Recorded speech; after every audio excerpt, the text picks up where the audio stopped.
Welcome to the broadcast of Northview Wildcat Athletics. It's the pregame show brought to you by Tool Construction, Frames Unlimited, LVC Financial, Jerash Heating and Cooling. Also brought to you by New Beginnings Restaurant, Team IT. It's time now for the Northview Wildcat pregame show. We will be live on air in just a moment, where we'll take a look at scouting reports from both teams, coaches' interviews, and much more. Glad you could join us. We'll be right back after some messages from our gracious sponsors.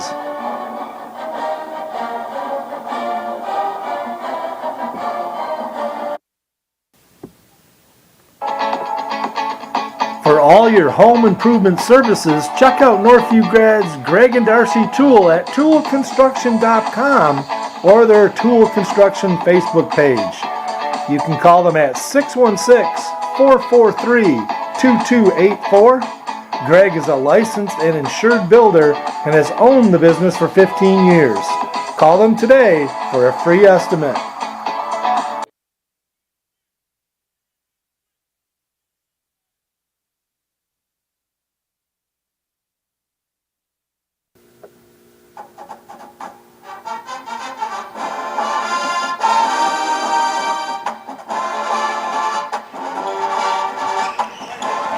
Good evening, high school basketball fans, and welcome to today's broadcast of Northview Wildcat Basketball. We're coming to you live from Aquinas College in Grand Rapids, Michigan for this 2K24 showcase matchup between the 12-1, 5th rated in the state Northview Wildcats versus the 12-2 and 10th rated in the state, the River Rats of Ann Arbor Huron. Hello, everyone. I'm Mike Diebold, along with my guest analyst today, Rob Roloffs. Welcome you to the pregame show. Rob, another big showcase game here at Aquinas College as a very good Ann Arbor Huron team who is 10th in the state and has a very good player in Mac Moore. Northview with a trio of good players in the Ryans brothers and Brady Swartz. We should have another close, exciting ball game here again today. Yeah, exactly. Just like we had last week Saturday, to your point, these are teams both in the top 10 in the state. It would be a very competitive game. Again, as we talked about last week as well, these kind of games are great for getting teams ready for the tournament. You know, they're the showcase, so I'm looking forward to this one. Just 1 week ago, Northview beat a very good North Farmington team that was rated high in the state. 2 Mr. Basketball candidates on that team, and Northview escaped with a win that came down to the wire. Busy time of the year for the Cats. 5 games in 11 days, 8 games in the next 20 days that will all but decide the OK White Championship. March Madness moved to February this year. Should be another good one here today, Rob, as it's kind of weird with championships being kind of done in February. It's usually that first week of March and then districts. Yeah, I mean, the state moved back the start date, of course, a couple weeks, and obviously when you do that, it sets everything else back a couple weeks. So still March Madness in my eyes. When we come back, we'll take a look at the scouting reports for both teams. Also have a Coach Chana interview and much more on the Tool Construction pregame show.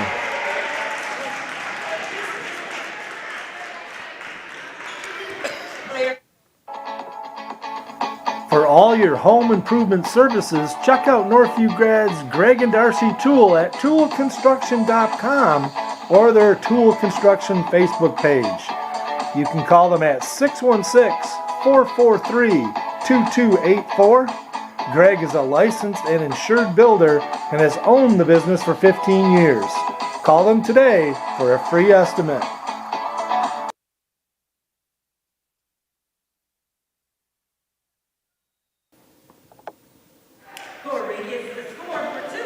Thank you, sponsors of Northview Athletics, The Score Restaurant, Mike Marsman, Treadstone Mortgage, Ken Jansen of Lake Michigan Insurance Agency, Brandy Block of Green Ridge Realty, Lake Michigan Credit Union, Cutting Edge Builders, Tool Construction, Quality Express Care Center, Lindy Tanis of Tanis Home GR, Legend Signs, Flo's Pizza, Jones Construction, Christian Koff Fundraising, Shannon Swartz of Pure Point Mortgage, Woodland Airstream, Straight Line Fence, Real Food Cafe, AIC Insurance Services, All Flow Plumbing, Applebee's, Golf Cars Plus, Design One Salon and Spa, Discount Home Improvement, Keller Williams, LaFontaine Ford of Grand Rapids. Thank you for your sponsorship.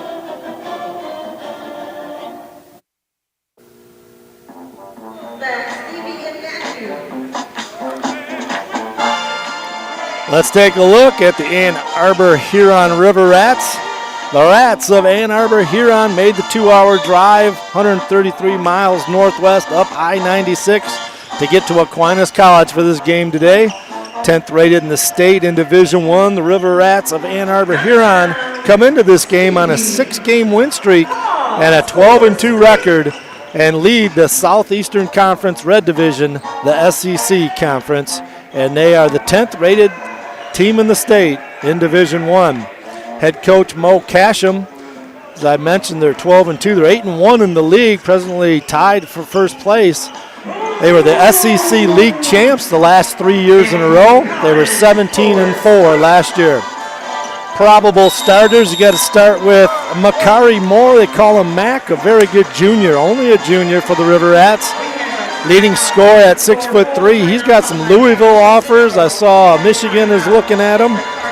And then you have Mohammed Dimbuya. They call him Mo, 6'4" senior. Jack Kiefer, a 6'3" senior forward. Justin Latham, a 6'7" senior forward.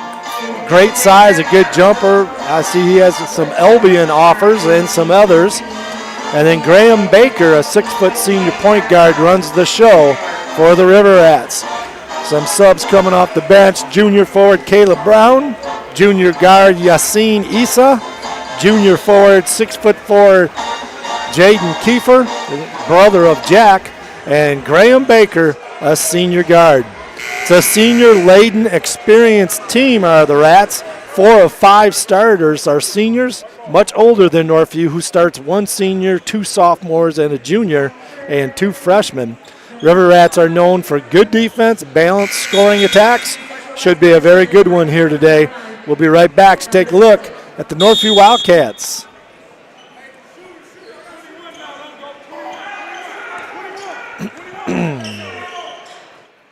Ryan Vanderswart and his team at LVZ Financial at 616-394-4994 for all your financial planning needs. LVZ has a hometown atmosphere with the horsepower of a larger firm. Call Ryan for his 25 years of experience or his team today for all your financial planning needs at 616-394-4994, and thank you for your support of Northview Athletics. Frames Unlimited with many locations, the nearest on Plainfield. Northview grad Kyle Zimdar and longtime Northview supporter Bill Zimdar will provide you with the quality work for all your picture framing needs. Check out their website at framesunlimited.com or call their Grand Rapids North store on Plainfield at 616-364-9529. Frames Unlimited.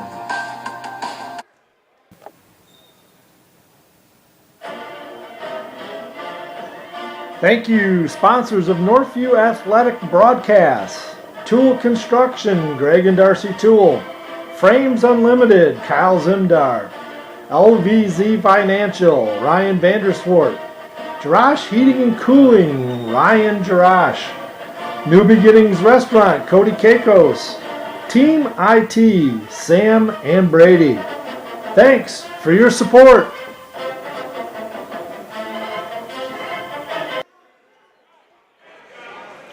Before we take a look at the Northview Wildcats, let's give you insight into this first ball game here. Detroit Cass Tech, very good team, got up 16-2 on Kalamazoo Central. Cass Tech, the number 4 rated team in Division I.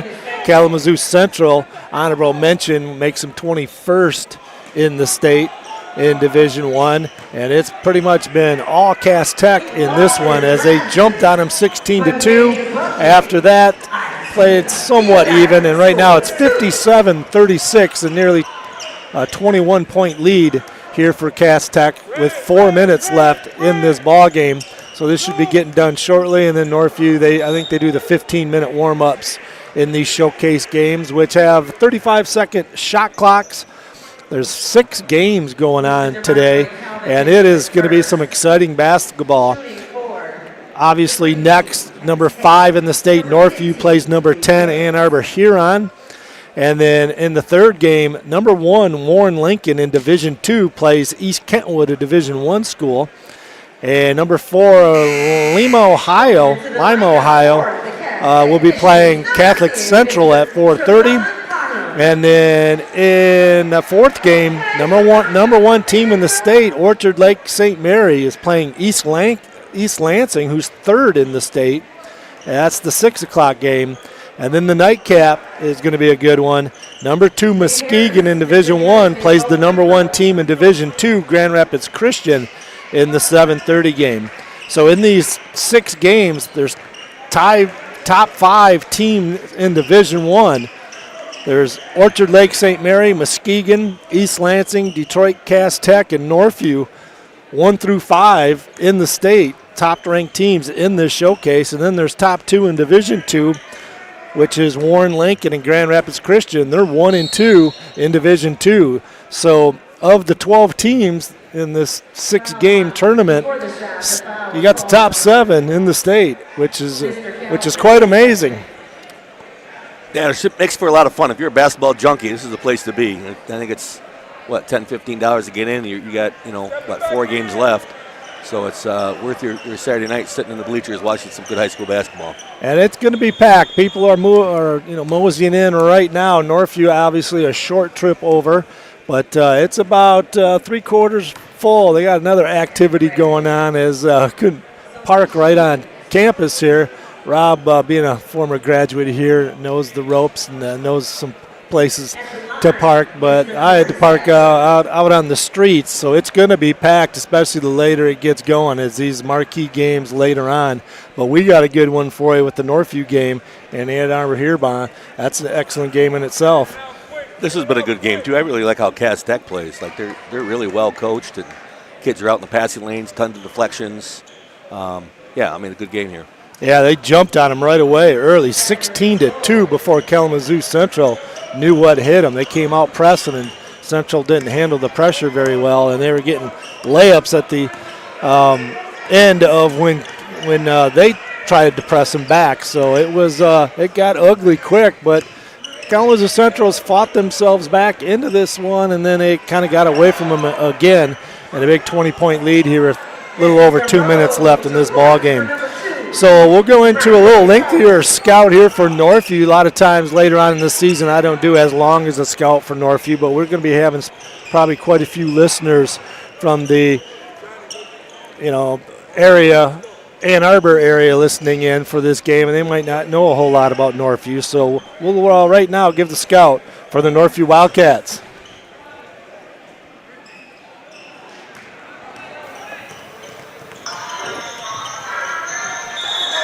Northview's coached by head coach David Chanas in his 5th season here at Northview. He's got a record of 77-23, .768 winning percentage, which is first all-time at Northview. His assistant coaches Jeff Anima, Derek Brooks. The JV coach is Tim Felix, and Robert Webb assists him. And the freshman coach Josh Ballhorn in his first year. Managers for Northview, Brandon Felker and Logan Johnson. Northview's record, they're 12-1. They're 5-0 in the league, tied for first place in Grand Rapids Christian, who they'll be playing next Friday. And that expecting a big crowd, so instead of being at Kelvin Christian, which has a nice big facility itself in the Quest Center, they're moving it to Kelvin University to accommodate more fans. And so that game will be at Kelvin University next Friday. Northview's notable wins, they had a buzzer beater early on in the season at Kelvin University as they beat Catholic Central at the buzzer. E.J. Ryans hit one as the buzzer went off. They beat Warren Fitzgerald by 8 in Detroit in late December. They beat Lowell Bad by 37 points. They beat rival Forest Hill Central at Forest Hill Central by 21, handed them. Only loss was the Detroit Martin Luther King by 1 at the Gotta Get It Classic at East Kentwood. And that was a buzzer beater. Northview went up with like 4 seconds left in that game, but just enough time for MLK to get a little shot fake duck under from about 8 feet out, and he banked it off the glass and got it to go as the buzzer sounded for that tight ball game. East Kentwood, and that was at East Kentwood.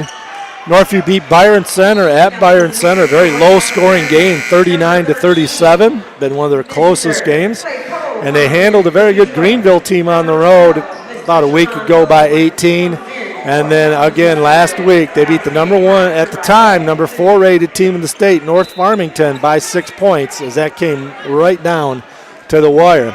Northview averages 62 points per game. They give up 45 for a plus 17 scoring margin. Cats are led by their big 3.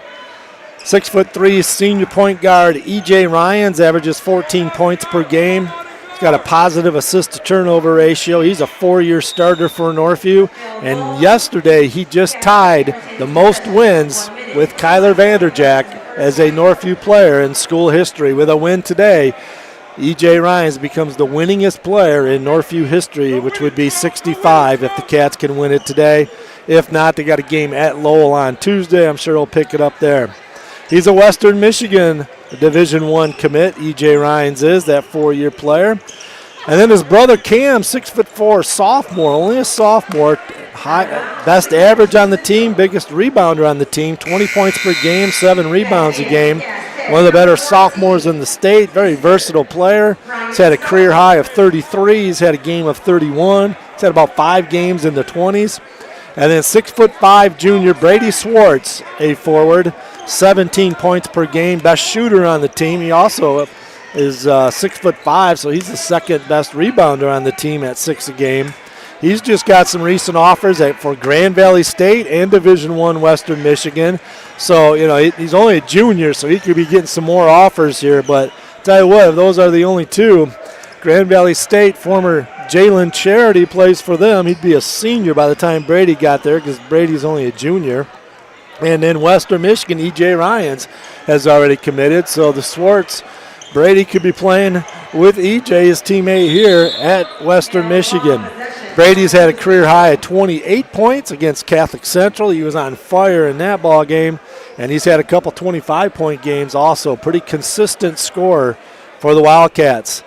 Other starters are 6'3" sophomore Jack Van Proyen, 3 points per game. He had a career high 7 the other night versus Greenville. And then 6'3" freshman Izzy Atibu, 3 points per game. Very athletic. He's got a 2-to-1 assist-to-turnover ratio. His career high was 7 against Forest Hills Northern. And so those 2 starters, they start 2 sophomores and a freshman, Northview does. And that's, to be rated 4th in the state with 2 sophomores and the freshmen is not easy to do. Northview doesn't play a lot of players. They only go about 7 deep. The first couple off the bench will be freshman guard Anthony Willis, good point guard, shoots the 3 really well. And then junior forward Jake Johnson, all everything, good role player, always around the basket. He's got a positive assist-to-turnover ratio as well, as you hear the sound of the buzzer in the background. And 59-42, a 17-point lead by Cass Tech over Kalamazoo Central. So the Wildcats will be coming out with their 15-minute warm-up here. Cats played last night versus Forest Hills Northern. They beat the Huskies 67-42. E.J. Ryans, as I mentioned, tied Kyler Vanderjack for most wins in a career at Northview with 64. He breaks that record today with a win. Also, Coach Channa tied me for 3rd place in the career coaching wins at Northview with 77. As with a win today, he moves into sole possession of 3rd place. Trevor Chalmers, who broadcast with me yesterday, is 2nd in wins at Northview with 103. He coached for 8 years at Northview. And Mike Kaputska, who coached 12 years at Northview, has 155 wins. Cam Ryans in that game against Northern led all scorers with 21 points and had numerous boards. Brother E.J. Ryans had 17 while reaching his career milestone. And Brady Swartz added 15 points. An 11-point halftime lead ballooned up to 26 points for Northview in that third quarter, and then the subs took over, played half of that fourth quarter last night to rest some fresh legs for the Wildcats for this one. Earlier in the week, I talked with head coach David Chana about this ball game tonight, as well as some games last week. This is Coach David Chana. Coach, another showcase game. This time it's Arbor Huron, the number 10 team in the state of Michigan, going against Northview, the number 5 team in the state of Michigan. Just last Saturday, we had 2 top 10 teams going at it when you beat North Farmington at Aquinas. But it's the 2K24 showcase, and they have a very good player in Mac Moore, a junior, tough player. As a team, they shoot the 3 very well, and they play very good defense, as they always do on that side of the state. Yeah, just seeing them live the couple times that I have, the Moore kid, he's as good as it gets. There's a reason he's getting Power 5 interest. Iowa State's interested in him, and I think they have offered him already. To be a Big 12 type of player, that means you're pretty good. So, just talking about him, he's a bully type of guard. He gets downhill, likes to be physical. Trying to keep him contained is one thing. And then you add in all the other guys they got. This team is as skilled as we've seen. And they're an older, more physical, mature group, similar to North Farmington. So we have our work cut out for us. This is a different feeling game than North Farmington because of the styles that they play, but it's going to be just as physical and stressful for sure. All right, just interested, we were talking off air here about the number of games that you guys are going to have to play in February due to cancellations and moving things around. And because this game is not a league game, it's still important to do well in the showcase game, but I'm just kind of getting a feel on as far as substitution patterns. Do you just go game by game, or do you look down the road that next week, pretty much championship type week, playing Forest Hill Central, Grand Rapids Christian 2 times in 6 days, the 2 favorites in the OK White? Is that in the back of your mind at all? No, I mean it's something I think about very rarely. I'm very much a one game at a time person. I think you treat every game like it's a Super Bowl, and you prepare for it like it is, and try and avoid those off nights. I think the old coaching adage, how you do anything is how you do everything. So we approach every game like it's do or die, and it sets a standard. So I think it's highly important to keep a competitive mindset and keep rotation and keep things moving, and I'm sure it's debatable the other way as well. It's just kind of how we've done things and how it's worked out well for us. So we're not going to change that. Talk us through these showcase games. You had one at East Kentwood, a couple at Aquinas here. Mm-hmm. It's a Saturday morning. What type of things do you do? I mean, the other team's got to come 2.5 hours on a bus. Well, give us kind of a schedule for a Saturday game, whether it's night or afternoon. What do you guys do? Get them up and get them through a walkthrough? How's that work? Yeah, so that's kind of how we do it. So to give you some context for the North Farmington game, we brought them in at 5. We shot for a bit. We came in, we did film, showed them what we wanted to teach them in film, and then we went back to the floor and did our actual walkthrough. So installed our scout and all that fun stuff. The idea is, with the tough schedule we have, we're not naive to it. Try to get as much sleep as you can for these guys. Kids need sleep, they need rest, they need recovery. So that's kind of one of the challenges, I think, with these showcase games is making sure you get them enough sleep. So for the Huron game, we'll get them up at probably 10. Do a walkthrough at 10, and then let them get a couple more hours of sleep. And then, off to the game right from there. So once we get moving, we don't stop moving after that. I don't like going and then leaving and then coming back. Sometimes that nap can do more damage than good. So looking back at your showcase games here, they've had the matchups pretty good with you guys. You had a 1-pointer at East Kentwood. You had a very close game, North Farmington, and my guess is this will probably be another close game. And that's so valuable not only for winning a league championship to play in those close games like that down the stretch, but looking on in the tournament at the end of the season to, keep your season going. It's valuable minutes that you guys do when you schedule these showcase games. Yeah, absolutely. I think it really matters, and also the styles you see. I think for us, our district, you don't see a lot of the Detroit style of basketball that we've seen in these showcase games. But if you can make it out of the district, the regionals and beyond turn into a very much a fast-paced, physical basketball game. You're not going to see a lot of, Forest Hill Northern pass it 20 times type of teams. So I think, playing these type of games against different programs with different philosophies, so on and so forth, help you a ton. And to give you an example, the North Farmington game, they pressed and trapped and full or half court 2-3 run and jump stuff they did. They did a 1-3-1, which is very much like what Coopersville does. They'll press you and trap you out of their zone. So it gives you an opportunity to experience some things that you might see down the road. So, and aside from just the X's and O's part of it, there's something to be said about, being in the fight with your guys in tight games. You learn to calm down, you learn to breathe a little bit, you learn to relax, and you also learn time management. You look up at the clock and you realize that 4 minutes is a lot of time. 8 minutes is a lot of time for things to happen. So whether up or down, just kind of keep chipping away, and I think it's an important lesson for these kids to learn. Good insight, Coach, and good luck. Thanks, Coach. I appreciate it. And that was head coach David Channa of the Northview Wildcats. And when we come back, we'll take a look at keys to this ball game. Coach Rob Roloffs and myself will give our input on what we think needs to be done in this game for the Wildcats to come away with a victory. Should be a real competitive, tough-fought battle. Talk about other good games in this tournament today. And we'll also talk about some state rankings going on and have a couple milestones that could be reached if Northview should win this ball game tonight. We'll talk about that and a little bit more as we got about 9 minutes left till we turn things over to the public address announcer here. And we'll be right back.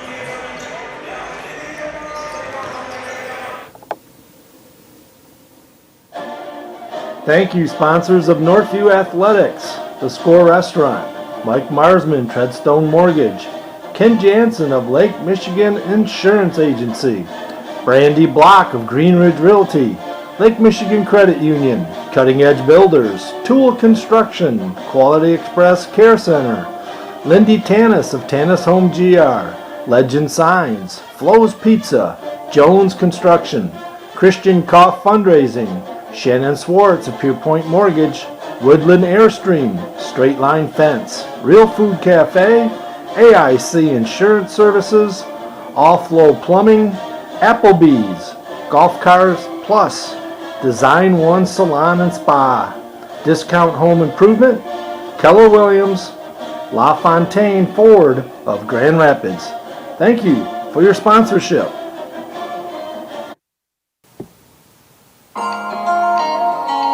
Check out New Beginnings Restaurant, located at 5200 Northland Drive. Dine in or call for takeout at 616-988-9650. Great food at a great price. Open daily 6 a.m. to 3 p.m. New Beginnings Restaurant. And welcome back to Aquinas College. Best 8 years of my partner's life here as your Aquinas graduate. We're sitting in front of Bow Court as Terry Beauchamp, longtime coach and AD here, and you graduated from here. Your thoughts on your day looking back to Aquinas? You remember any of those? I do. It was fun. Good school. Coach Bo, as I mentioned last week, was one of the guys that I felt like was a mentor to me. One thing, a little fact about Coach Bo, everybody associates him with being a baseball coach and the athletic director here, but he actually was the basketball coach here for a number of years as well. Yes, he was. And so, little trivia there about Coach Bo. But yeah, I'm looking forward to this. This will be good. I'm watching Ann Arbor warm up. They got a lot of length. Like, they're long. They do. So if I can jump into the keys of the game, but That's what we're doing right now. Go ahead. All right. Rebounding is going to be huge. I think you got Northview. I thought Northview did a pretty good job last Saturday on keeping what I thought was a more athletic, bigger team off the boards. And we have to do something similar tonight, as well as, of course, take care of the ball, take good shots, all the basic stuff. But from that standpoint, staying out of foul trouble, obviously, those are some things that I feel like will be important for today's game. Yeah, as people who don't know Ann Arbor Huron very well, our Northview listeners, they have Mac Moore. He has a Louisville offer. U of M was looking at him, had a visit with them. He's leading scorer, 6'3". They have 6'4", 6'3", 6'7", and the point guard 6 foot. So they'll match up really well with Northview. Northview usually has the size advantage against a lot of their opponents, not necessarily in these showcase games, but in their league. They won't against Grand Rapids Christian, a big game coming up. But as you mentioned, it's they matches Northview's length and size. And I think another important part, not only taking care of the basketball and limiting the turnovers, is who's going to win the 3-ball contest. That always shows up big in high school sports when you can knock down some threes and get some scoring going. Life, it's a lot easier that way.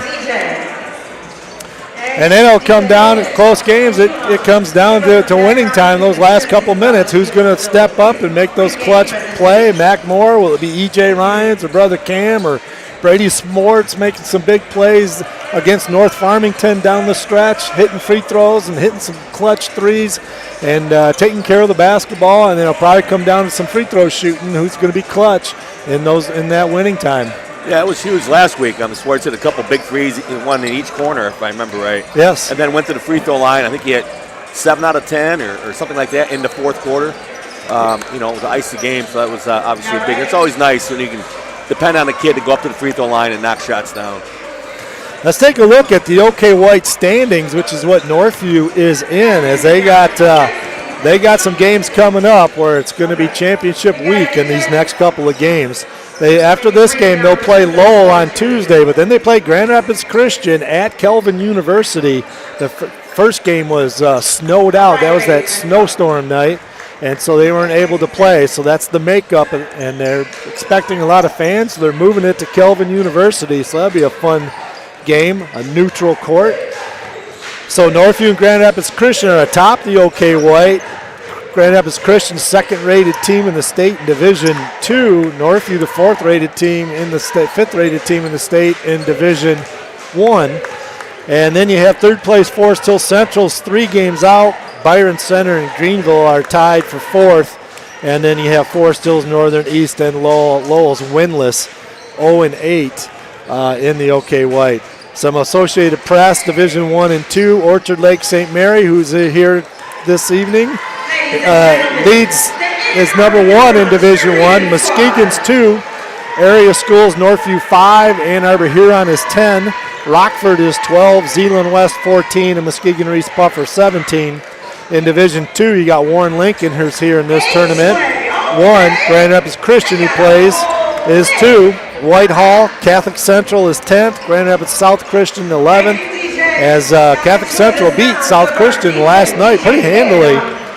And then number 24, Warren Fitzgerald, the team Northview beat in the Detroit Roundball Classic, is 24th in the state. Northview's record against top 25 teams this year, 3-1. Their one loss, again, to Detroit Martin Luther King at the buzzer. And 2 milestones can be had here in this game if Northview wins. E.J. Ryan surpasses Kyler Vanderjack for most wins as a Northview player in school history. It'll be 65. And then Coach Chana can move ahead into third place in school history with a win, with his 78th win here today. And he has to catch Trevor Chalmers and Mike Kaputska ahead of him. They both coached for 8 years. Trevor did, and Coach Kaputska for 12 years. And Coach Chana, this is his 5th season, so he's got more years to go to catch those two, to surpass them. So some milestones could be had, and then sets things up for championship week next week. We'll be right back. It's about 2:20 left here on the clock. We'll be right back after a couple commercials. Wildcats versus the River Rats. Starting lineups, opening tip are next.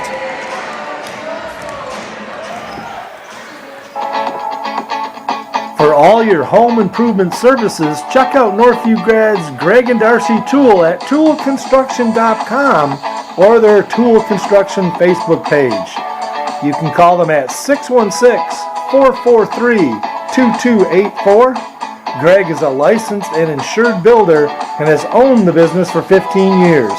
Call them today for a free estimate. LVC Financial. Call former Northview grad Ryan Vanderswart and his team at LVZ Financial at 616-394-4994 for all your financial planning needs. LVZ has a hometown atmosphere with the horsepower of a larger firm. Call Ryan for his 25 years of experience or his team today for all your financial planning needs at 616-394-4994. And thank you for your support of Northview Athletics. Frames Unlimited with many locations. The nearest on Plainfield. Northview grad Kyle Zimdar and longtime Northview supporter Bill Zimdar will provide you with the quality work for all your picture framing needs. Check out their website at framesunlimited.com or call their Grand Rapids North store on Plainfield at 616-364-9529. Frames Unlimited. And we are back at Aquinas College, about ready to turn things over to the sounds of Bo Court here from Ottawa Hills public address announcer, who does such a nice job here. We're going to turn things over right now.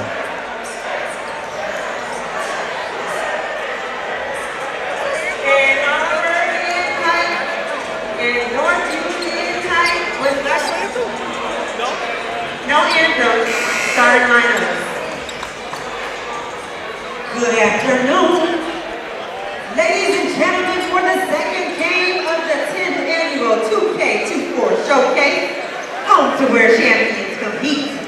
Before we get started, turn your attention and focus at the score table.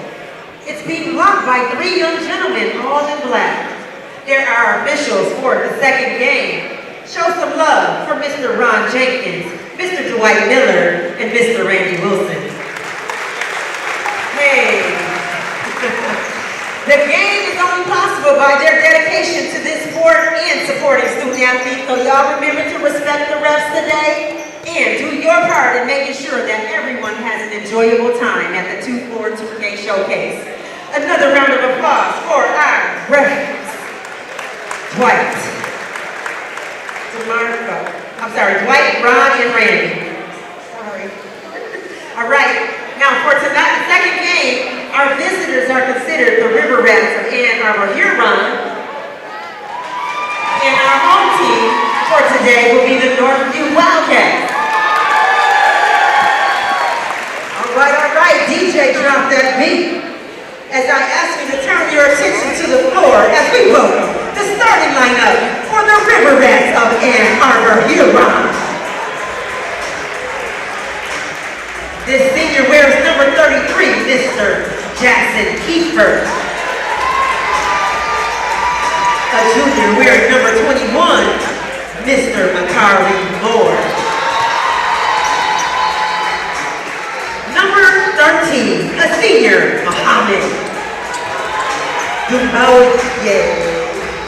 Did I say that right, Mohammed? We gonna get it. Mr. Issa wears the number 3, he's a junior, Yassine. And rounding out the starting lineup for Arbor Huron is a senior, number 0, Mr. Justin Latham.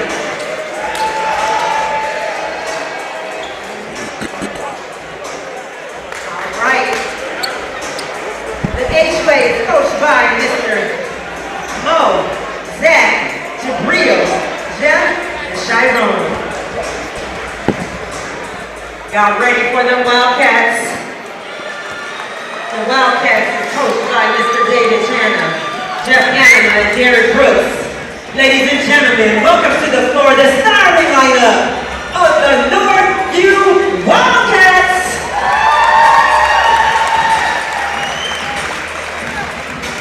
Wearing the number 12, he's a freshman, Mr. Izzy Hatibu.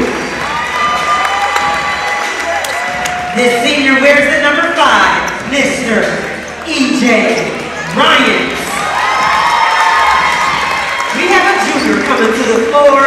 Number 3 shows some love for Mr. Brady Schwartz. A sophomore wearing the number 2, Mr. Jack Van Proyen. Y'all know what time it is. This sophomore wears 0. Show some love, rounding out the starting lineup.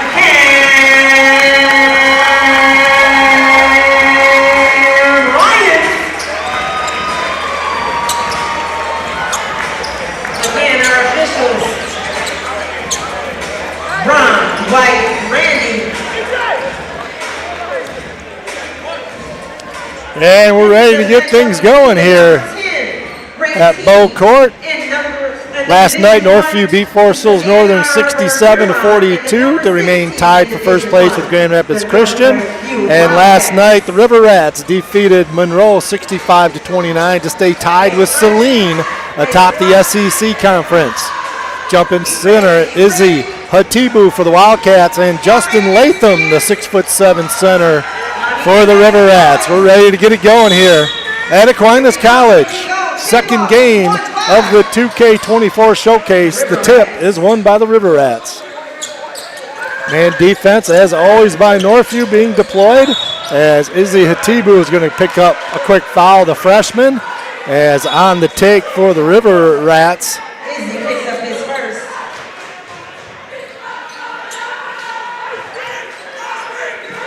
Was Makari Moore. Could see his jersey. Those jerseys were a little difficult. Check that. That was Dimbuya who had to take on Izzy Hatibu. River Rats get the ball inbounds. Moore has it. Right side, dribble drive in the lane. Very quick floater from 4 feet is up and in. Yassine Issa draws first blood, and the River Rats lead it 2-0. Coach Shannon not real happy with the first 2 defensive possessions here. They got to the bucket both times. Cam Ryans has the basketball. Double team gets to Van Proyen. Left wing, E.J. Ryans. Top of the key, Hatibu. Right side, Schwartz. Top of the key, Van Proyen. Northview swinging the ball around side to side against this pressure man defense where they'll jump and double team all over the place, and Arbor will do. Shot clock is winds down, and they didn't get the shot off. E.J., by the time he could hear it, bench was shouting to him, shot clock, counting it down, but with the packed house here, you couldn't hear. You almost have to have a call in that situation when you know your shot clock's down inside of 10 seconds, 7 seconds. You got to be able to call something out. That's new for the showcases, the shot clock, experimental. So kids aren't really used to playing it. Northview's been in a few of them, though. And Arbor Huron tries to get the ball inside, and they do. As Dimbuya gets fouled by Van Proyen.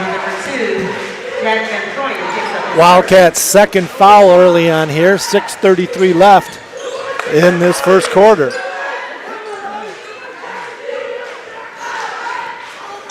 They get the ball inside, do the River Rats. Nice out of bounds plays. They broke them down more with the 2 points. E.J. Ryans will walk the ball up across the timeline. He's being checked by Yassine Issa, the junior. Cam Ryans.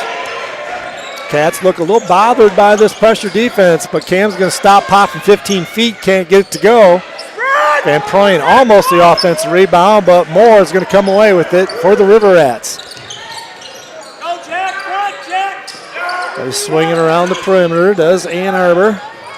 Gets all the way to the basket. Big length, Justin Latham there, fills it up with his left hand right over the rim. 6-0 lead here by Ann Arbor Huron early. That's another possession where Ann Arbor got all the way to the bucket. Key possession here for the Wildcats. You know, hard to say key this early, but down 6-0. Long three ball. Brady Swartz knocks down a deep three from the right wing. Those are the kind when you miss, it's like you're not sure about the shot selection. When you make them, it's a beauty. Moore all the way to the basket. They're having trouble with the quickness and size and strength of Mac Moore.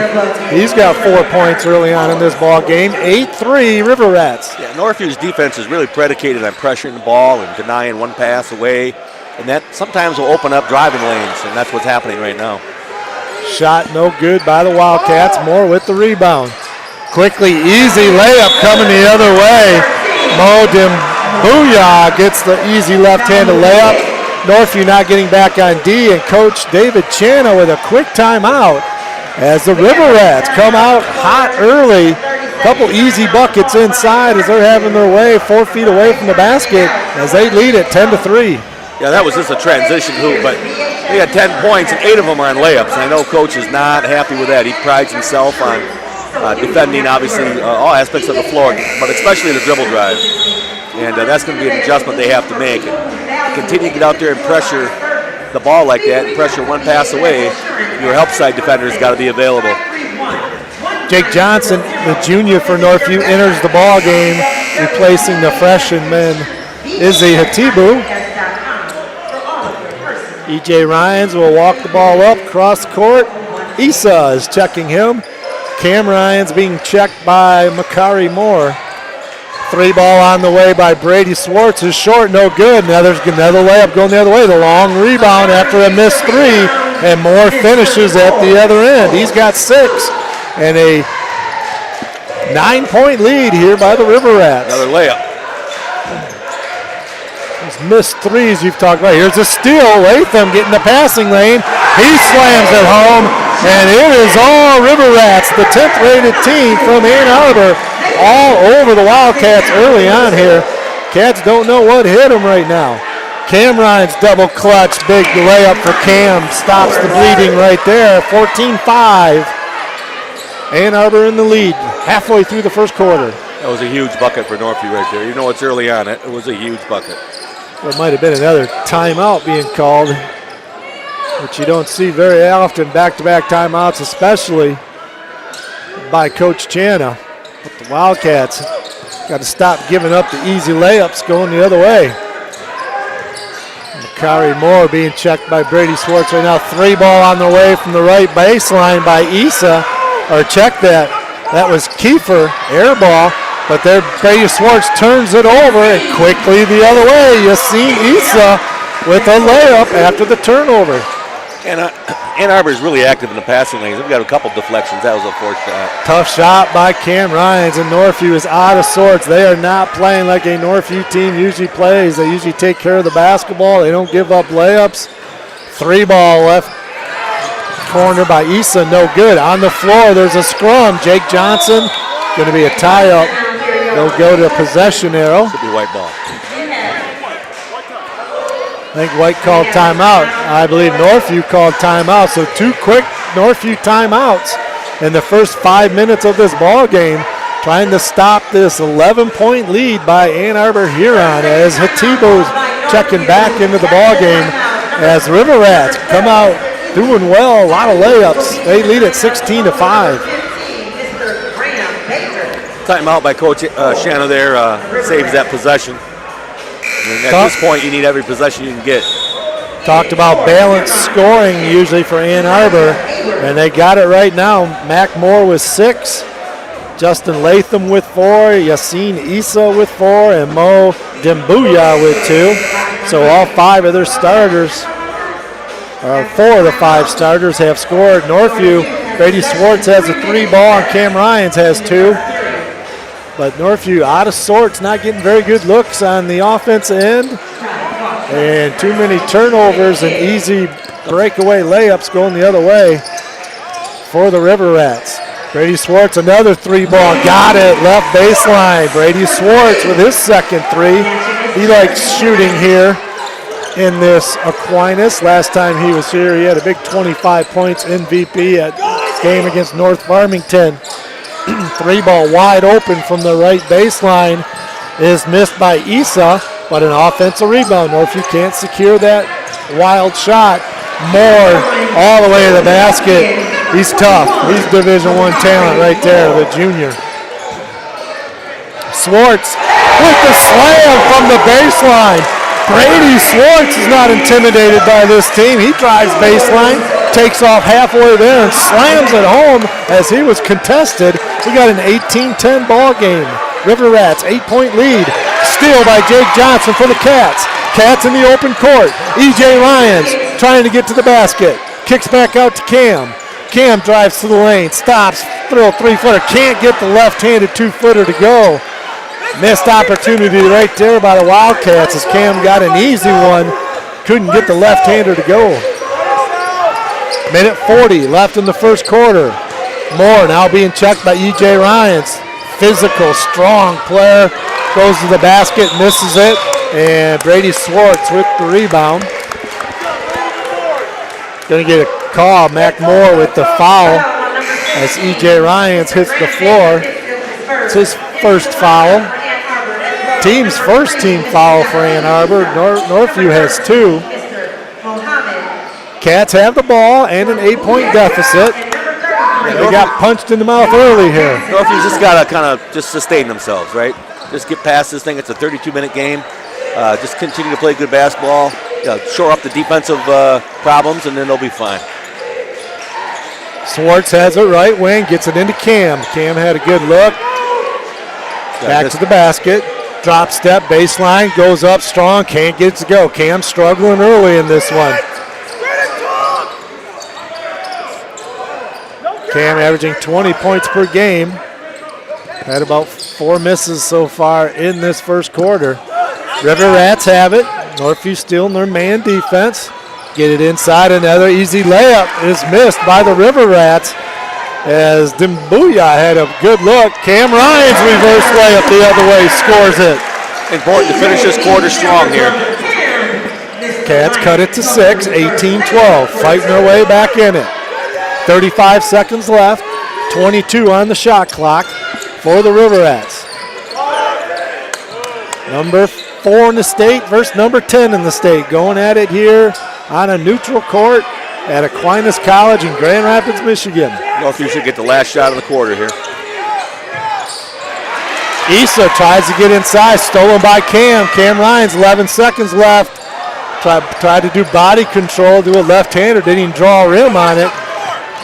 Cam struggling against the length. Turnover again by Dimbuya. Kind of a sloppy last minute there, and a three-quarter court shot doesn't come close.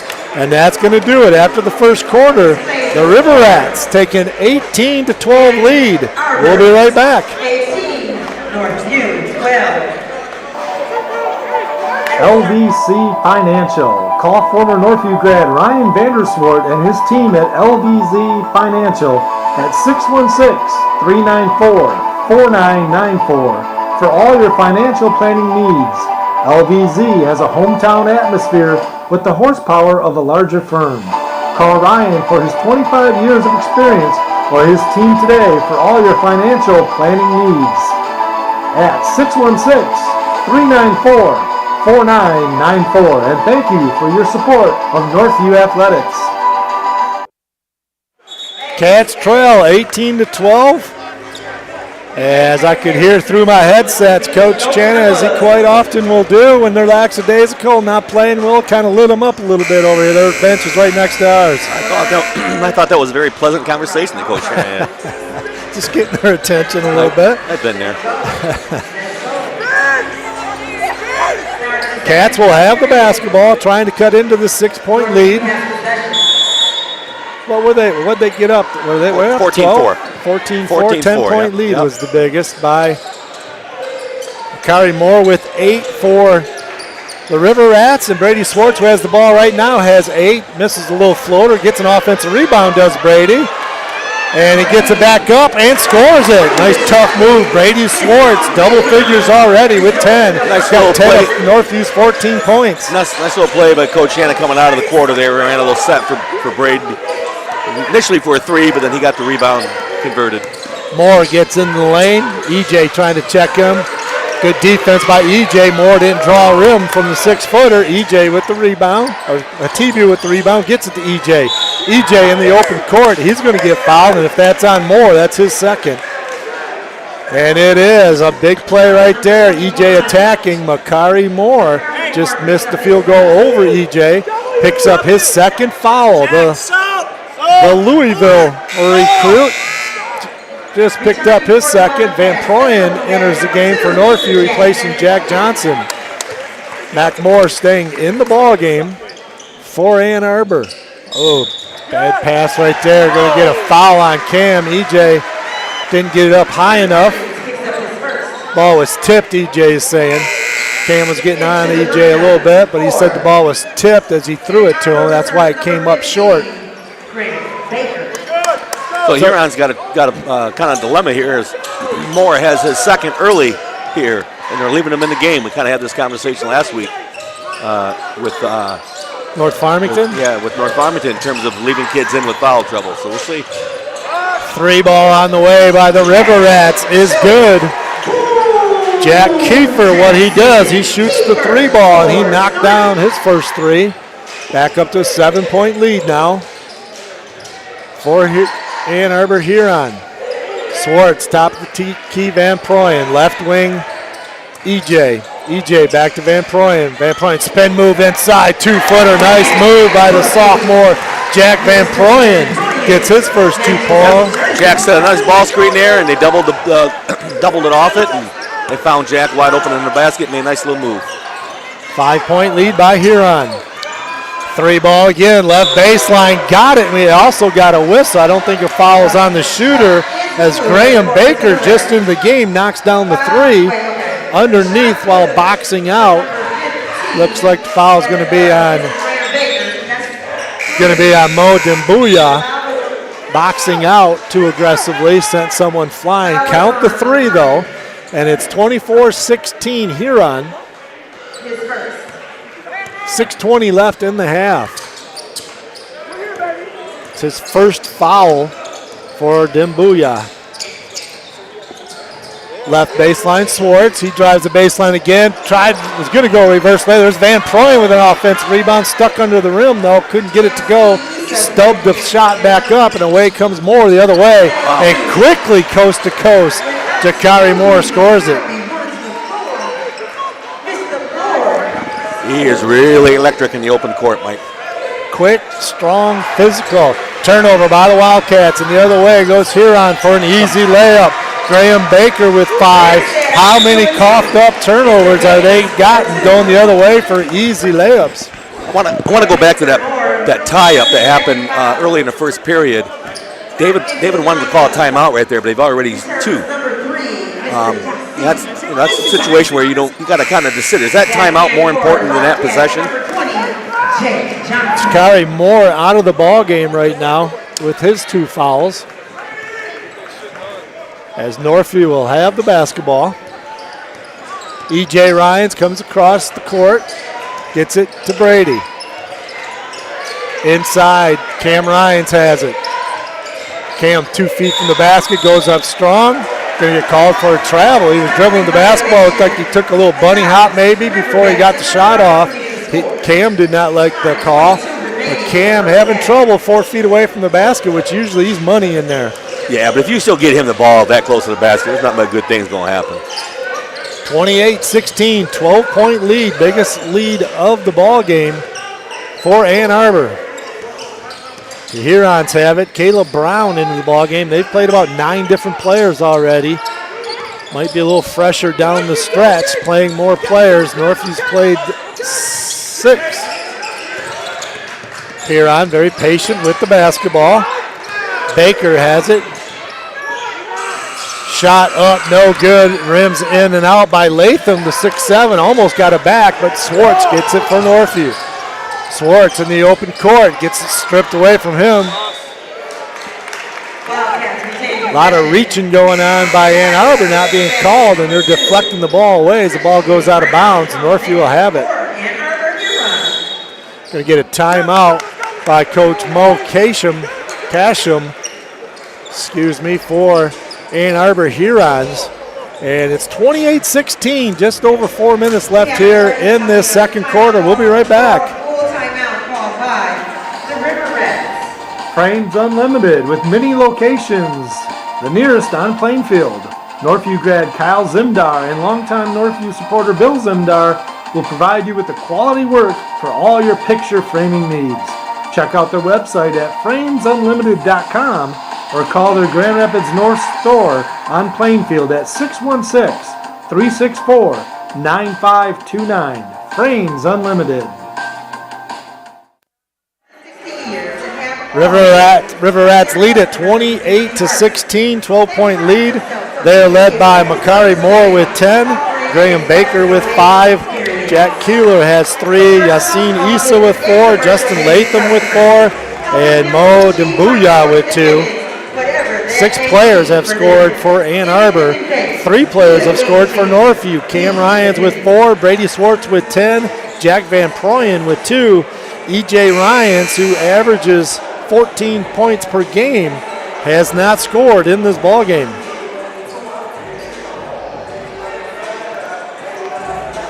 After the timeout, Northview has the basketball underneath their own basket. Nice out of bounds play. They carve him up. Assist Ryan EJ to his brother Cam Ryans. Cam with 6. Again, Moore is out of the game right now, and it'd be important, I think, for Northview here to kind of chip into that 10-point lead here at the end of the quarter. Got some 3-point shooters out there for Ann Arbor. Got to get up, which they do. Run them off the line a little easier without Moore in there, getting a little rest right now. Kind of a wild shot by Issa, but it's rebounded in there by Caleb Brown. Caleb Brown, offensive rebound. Coach Channa not happy with the defensive rebounding effort.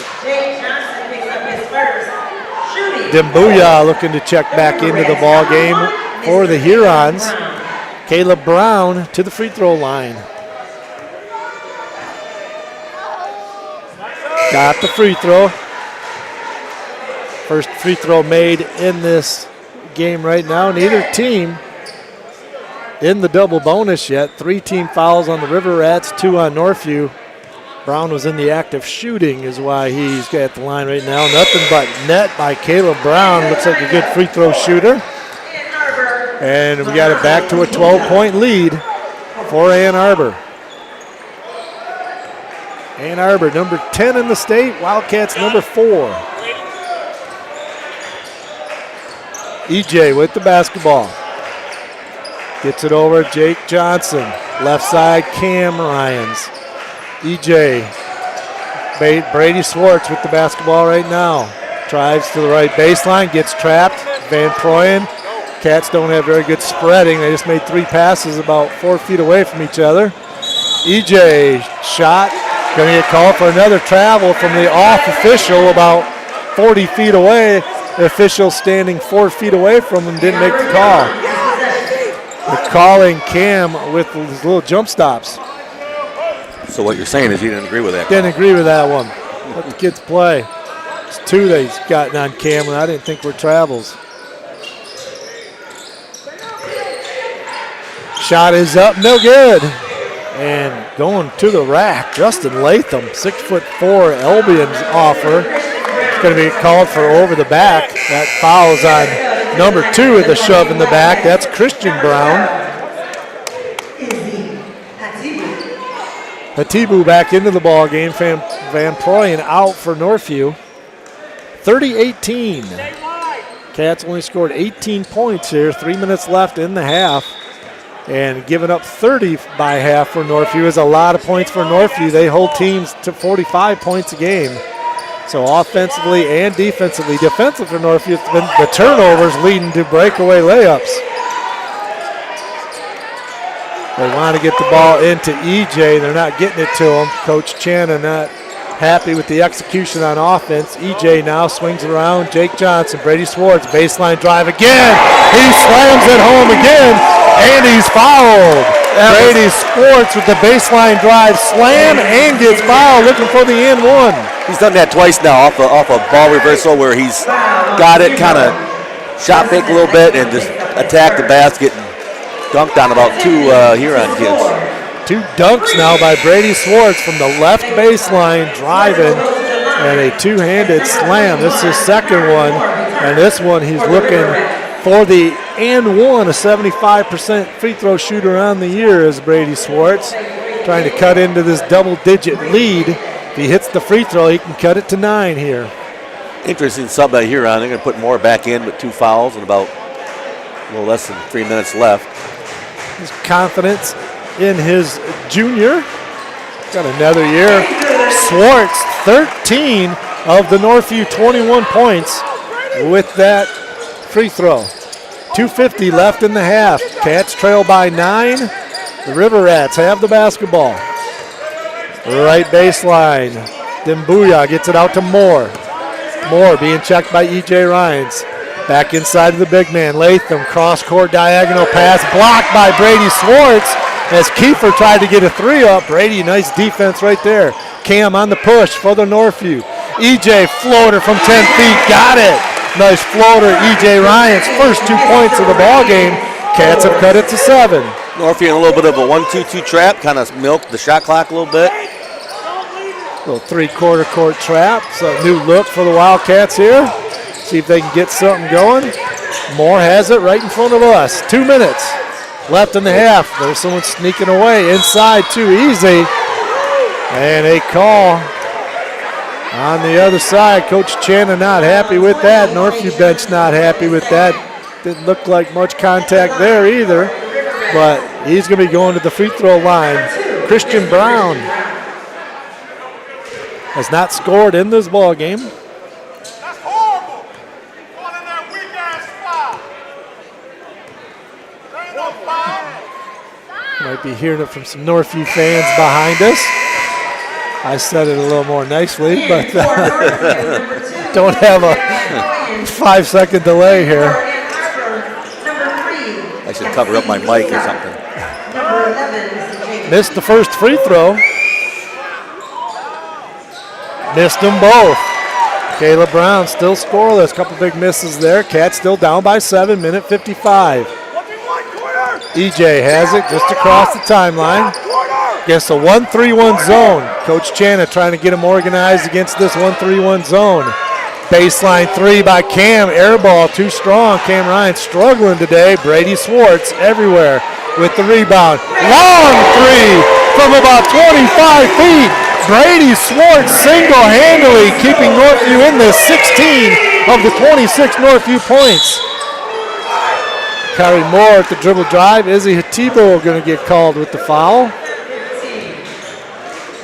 Did he? I thought he put 5 up. Should be 12. I think he did see who they put that on the board. Northview fans getting a little irate with the officiating. Don't blame them. Ticky-tack down at this He reported the wrong score, Mike. 12, yeah, okay. Foul's on 12. All right, so that is going to be Caden Morning. Check that Izzy Hatibu for the Wildcats with that foul. Out of bounds play, nice job. Cam Ryans knocks the ball off Latham's foot. Good defense by Cam. Cats battling, find themselves down 4. Behind 16 big points from Brady Swartz in this first half. Good strong finish in the quarter. It's always a big thing. Brady with 3 balls in this ball game. Swartz has it right now, top of the key. Minute 5. Cats still have it, playing around top of the key. Swartz, top of the key, Van Proyen. Left wing, E.J. Ryans. 10 on the shot clock. 54 seconds on the game clock. E.J. stops, pops without traveling. Kind of stumbled a little bit. Misses the shot. Moore comes away with the rebound for Huron. He's got a full head of steam. He gets all the way to the basket, misses, but gets his tip in. A quick jump back up. Makari Moore is tough. He's got 12. EJ on the floor with Kiefer. Huron comes away with it. 30 seconds left. Moore. Oh, that's a huge foul. That's his third, Mike. He called an offensive foul. So that one could have gone either way. Moore scores the bucket. Stepping in, Van Proyen steps in, takes the charge. Could have gone either way. And Makari Moore picks up his third foul and goes to the bench. 28 seconds left. That is a huge call right there. Cats down 6. Mac Moore with 12 points, leading scorer with 3 fouls. That could come in huge in that second half if he picks up a quick one. Brady Swartz from 3, nothing but net. Another deep one, and Brady is unconscious. 4 triples by Brady. He's got 19. We got a 3-point ball game. Again, great call by Coach. He ran a little flare cut for him and got him open. And at the buzzer, a little shot missed, couldn't get the rebound, and the Cats come storming back behind 19 points from junior Brady Swartz, who just got offers this past week from Grand Valley State and Western Michigan University. And the Wildcats cut into the lead. They were down 14 at one time, and it is 32-29 at the half. Your thoughts, Rob Roloffs? Well, I mean, if Brady keeps playing like that, he's going to get more offers than what he's got. He's hitting threes. He's dunking on people. Yeah, I mean, I talked about this before. Great finish to the quarter. We always want to have great finishes at the quarter, and Northview did that. It was was it 12, I think, midway through the second quarter, and they finished here. And now they're only down 12, or only down 3, I should say. Well, come on back to the Frames Unlimited halftime report right after the MHSAA message. We'll recap this first half for you, go through some individual scoring, and have some shout-outs for you. Cats trail by 3, down 14 at one time, and it's 32-29, and Arbor Huron at the half.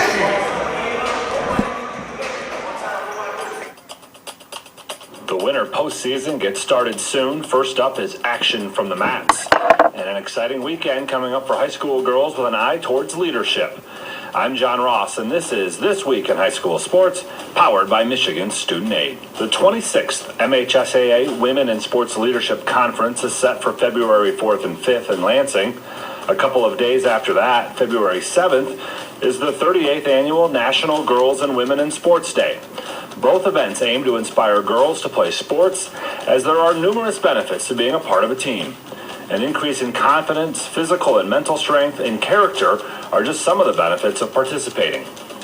The MHSAA sponsors 15 sports for girls with more than 111,000 participants. Michigan ranks 9th nationally in the number of girls participating, and that number counts students for each sport played, meaning students who are multiple sport athletes are counted more than once. The most popular sports in Michigan continue to be outdoor track and field and volleyball, followed by basketball, cross country, and softball. Studies also show that more than 40% of female athletes play more than one sport. And when you break it down by class, a third of Class A athletes play more than one sport, with that number rising to 45% for Class B, 56% in Class C, and a whopping 62% in Class D. More information on the Women in Sports Leadership Conference and the number of participants in the state can be found at MHSAA.com. It's time for Game Balls, when we highlight a trio of standout performances from the past week. First, Constantine wrestler Greg Reed. The 190-pounder won 4 matches at the Greater Berrien County Wrestling Invitational. 3 of those wins were in under a minute, and he helped Constantine capture the team title as well. Clarkston's Kyle Lynch netted 2 power play goals and a 6-1 win over M1 United. The victory gives Clarkston at least a share of the OAA Red title. And 2 1,000-point scorers to tell you about this week. Both Carson Viz of Grand Rapids South Christian and Donnie Yeager of Nouvelle went over 1,000 career points and basketball wins last week. For high school seniors, the matchup of the year isn't on the field. It's actually online. That's right. When you fill out the FAFSA, the free application for federal student aid, you could also be eligible for thousands of dollars in additional money from the Michigan Achievement Scholarship. Yep, nearly 80% of students who fill out the FAFSA may be eligible. Now that's a matchup we can all root for. Get started today at michigan.gov/achievement. The Michigan Achievement Scholarship. It's a game changer.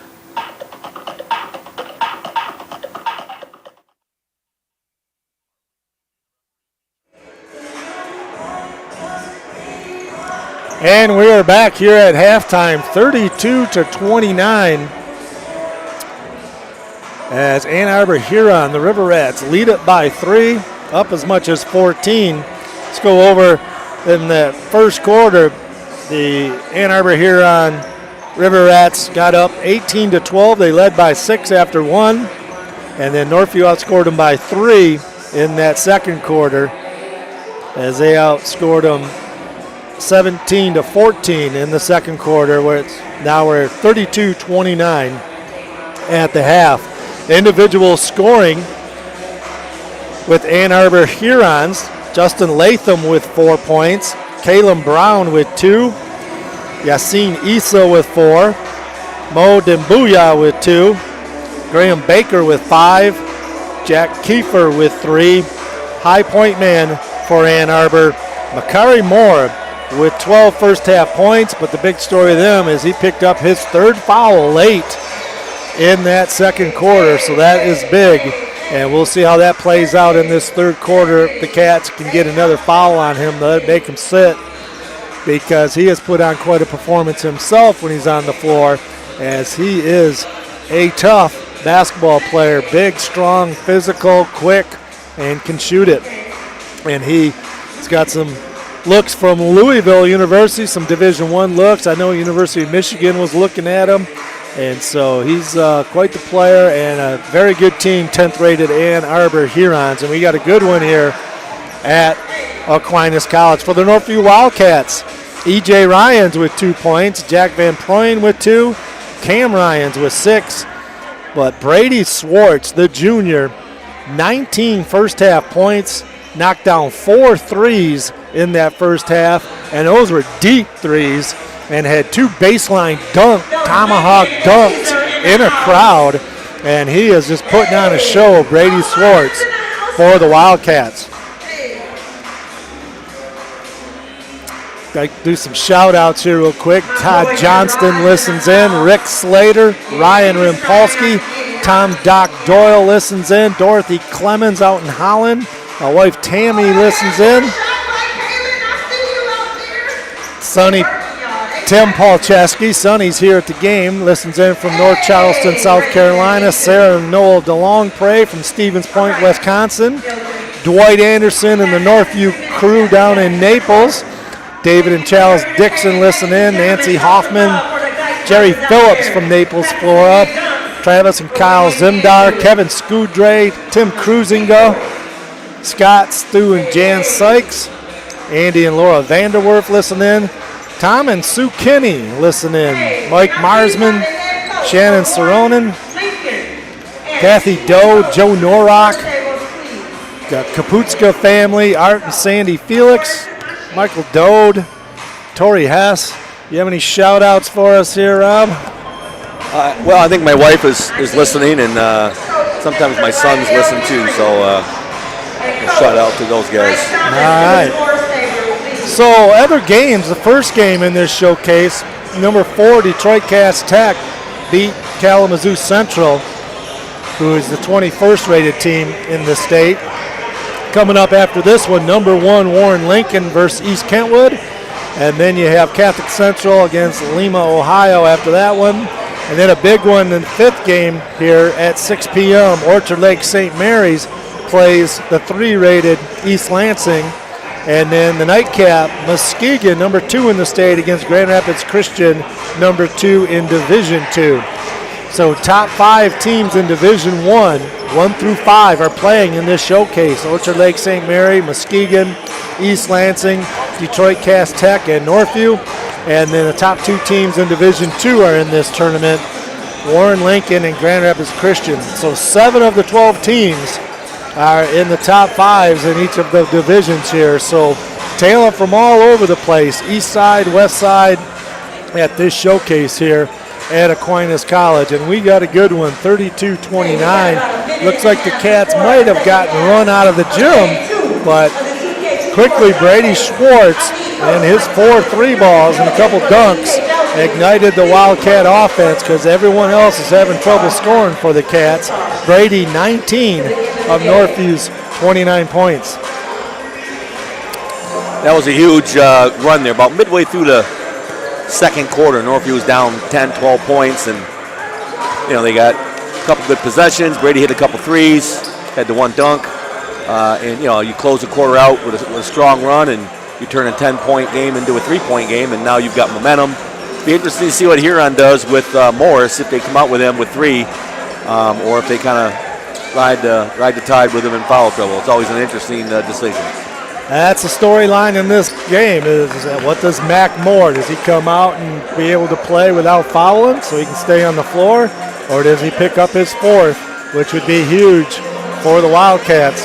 And the other 2 things in this ball game with the win, Coach Channa moving to 3rd place all time in wins at Northview as a coach with 78, and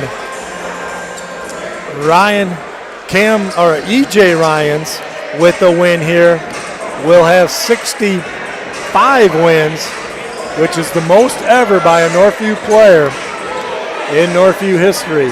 So he can be the all-time winningest player in Northview history with a win here today. He's going to get that. Next Tuesday, Northview plays Lowell at Lowell. And then our next broadcast will be next Friday at Kelvin University.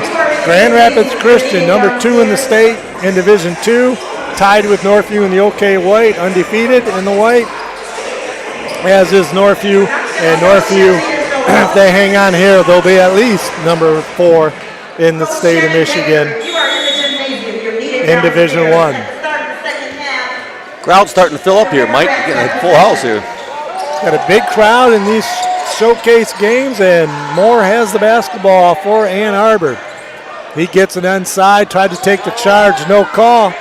Couple tips, 3, playing volleyball inside. Finally, Cam Ryans comes away with it.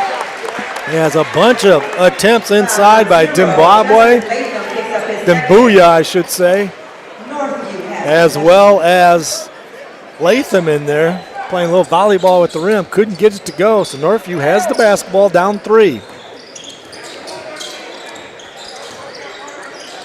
Ryans to Ryans. Cam has it right now. They get it back out. Brady Swartz, top of the key, EJ. They spread it out a little bit more.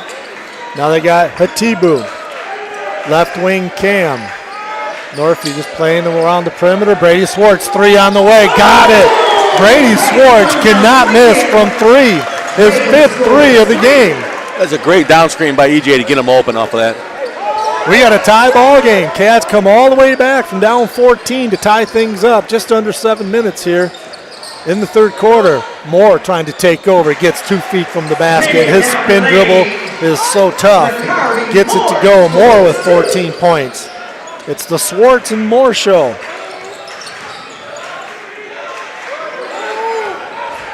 Van Proyen swings it over Cam. Cam baseline drive against the much taller Latham. Goes up strong, a little arm contact, no call. Cam can't get a call inside, and away come Ann Arbor with the basketball. That's one of those fouls where it's a no call in a showcase, but in a conference game, that's probably a foul. Another offensive rebound on a missed baseline jumper. Now a step back 3 is no good by Issa. Couple missed shot by Ann Arbor. Northview has it. EJ over to Brady. High pick and roll. Van Proyen and Swartz gets it to Hatibu. Van Proyen top of the key. Northview swinging it around the perimeter. Right side, Swartz. Swartz drives in the lane, kicks it back out. Van Proyen. Got to carry in the basketball. Kind of an unforced turnover right there by Van Proyen, the sophomore at Northview. After about 15 touches, Northview turns it over without much pressure on him. 34-32. Ann Arbor with the 2-point lead. Moore has the basketball. Dribble drives, got crossover, quick dribble. Hatibu, though, meets him at the backboard, swats it out of bounds. Hatibu, the freshman for Northview, says, "Get it out of here, Mr. Louisville." That was a good play by him. Long kid, athletic, nice block. Top of the key, Latham has it. Stay home, Jack. Gets it over to Kiefer. Kiefer hands off to Moore. Van Proyen, Coach yelling help. Van Proyen on, pulls up 3, no good, and there's a big rebound by Swartz. Northview with the push. Ryans in the open court. Crossover dribble, gets to the basket. High archer gets it to go. E.J. Ryans with his 4th point. Tie ball game. 5 minutes left in the third. We got a good one here at Aquinas College in the 2K24 showcase. Turnover by Latham. Northview comes away with it. 3-on-2 going the other way for Northview. E.J. gets hammered on his left-hand layup. He'll be going to the free throw line to shoot 2. First chance to take a lead right here. Cats coming out a little bit more inspired in this third quarter. Not that they were inspired to start, but they got things going a little bit.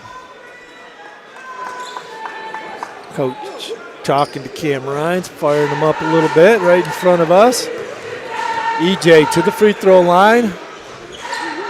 Knocks down the free throw. EJ with 5 points. EJ Ryan's a 82% free throw shooter on the year. Coming in for the Hurons, Jaden Kiefer, brother of Jack Kiefer, enters the ball game. EJ's second free throw, nothing but net. EJ's got 6 points. Cats lead it by 2. Cats fight themselves all the way down from 14 and take the lead by 2. More dribble drive away from the basketball. Says the opposite way. We'll see who that fouls on. It was away from the ball. Dimbuya with that foul, kind of away from the ball. His second foul. He kind of uses whole arms and body and everything else to wipe out a kid on the ball screen. I got first on the board. First foul for Dimbuya.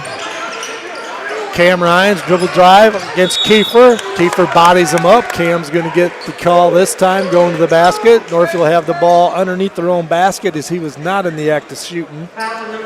Cam will take the ball out of bounds. Northview a 1-4 low set across the baseline.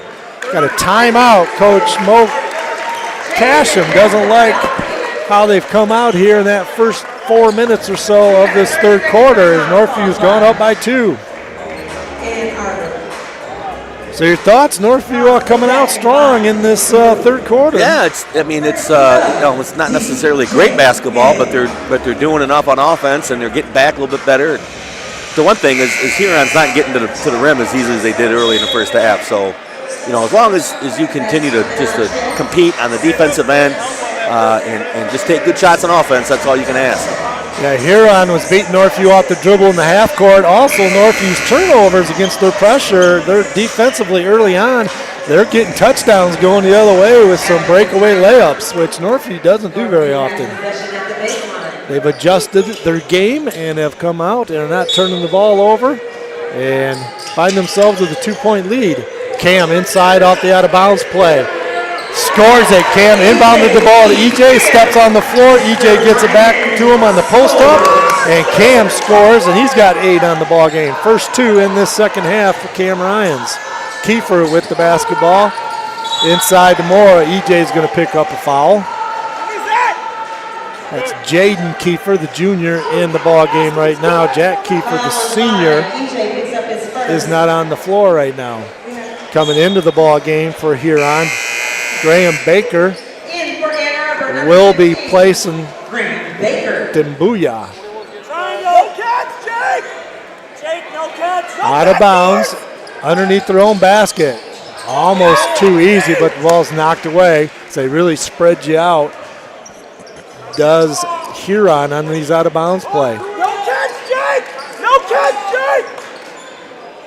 They just lob it into the big man to get the ball in. Jake Johnson let him go baseline, fouls him, and Latham, the much taller, lankier, and can jump, scores it, and he'll go to the free throw line looking for the and one. Yeah, Coach Shannon was calling out the play that they were going to run. He recognized the set, the formation, and of course, you can yell at your kids all you want, but they got to execute on the floor, and they didn't do it on that possession.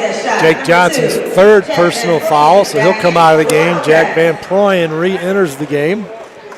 So Jake Johnson, the 6th man for Northview with 3 fouls. Makari Moore with 3.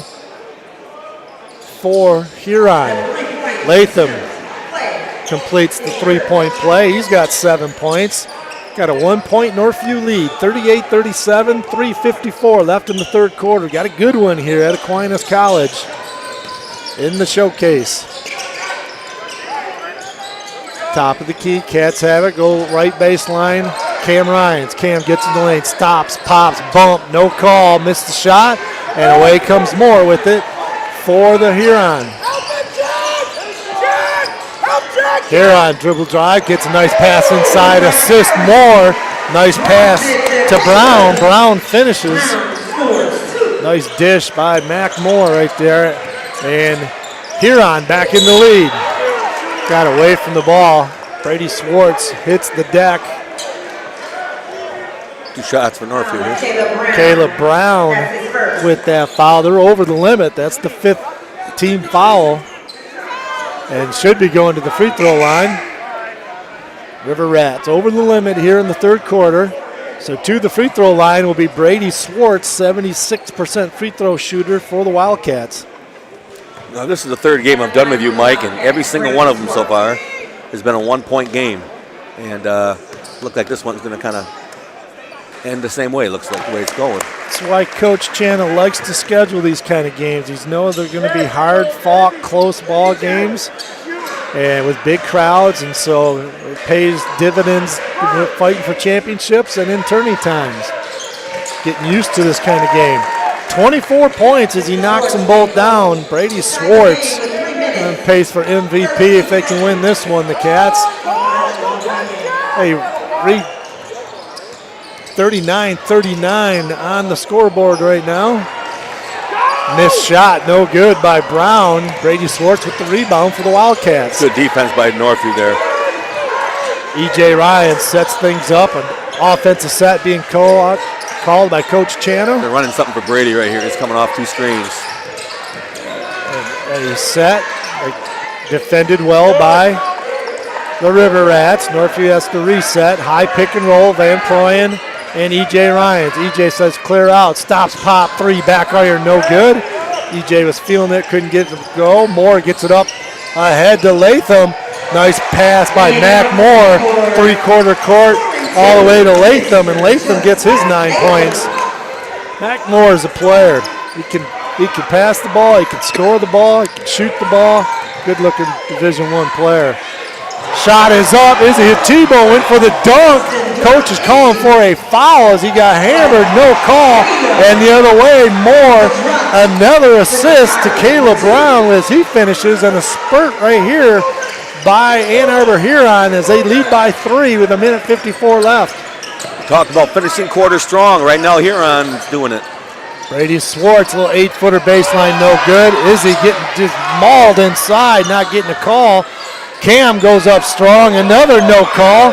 Finally gets it to go. Cam Ryan stays with it, and the Cats are not getting a call by the underneath official. Official's got a big smile on his face as he's walking up the floor, just swallowing his whistle. On this side of the floor, underneath the hoop, got to play above it. Cats trail by 1, 43-42. Moore, other side of the floor. Ticky-tack. Same official, 40 feet away, the one letting Northview get beat up underneath on the boards. It feels like Ann Arbor kind of a homer call. I'm just calling them as I see them. If it was the other way around, I'd be saying the same thing. Ticky-tack foul right there as Van Proyen with his second foul. River Rats have it underneath. They turn it over. Cam with the steal out of bounds. Cam, contact, no call, banks it off, the little 8-footer. Cam Ryans with 12 points. Cats back in the lead, 44-43. Way to finish 2 contact right there. Minute left in the third. Moore being checked by Ryans. 2 Division I players going at it right here. Moore gets inside off Hatibu on the switch, misses the shot. Cam Ryans with the rebound, but he's going to turn it over in the crowd. Left-handed shot by Dembuya's no good. They pass it ahead to Brady Swartz. Swartz is going to get the call now. As Brady in the open court gets bumped. Doesn't matter whether he was in the act of shooting, but he was. He's going to go to the free throw line to shoot 2 with 36.2 seconds left in this third quarter. A couple of Hurons coming in, or one Huron coming into the ball game. Check that too. Jake Johnson will be coming in for Northview. Looks like Jack Kiefer looking to check in. Brady Swartz with the make. 25 points for Brady. May have a career high today. 28's his career high. Latham back into the ball game. He's automatic from the free throw line.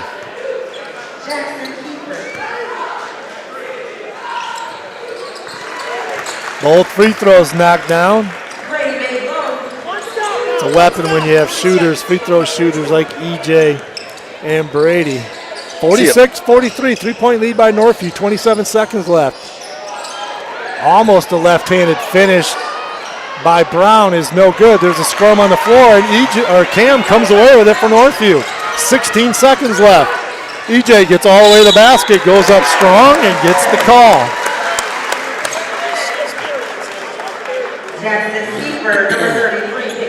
To the free throw line, Cam Ryans. 65% free throw shooter for Northview. 13.5 seconds left. Cats with the 3-point lead.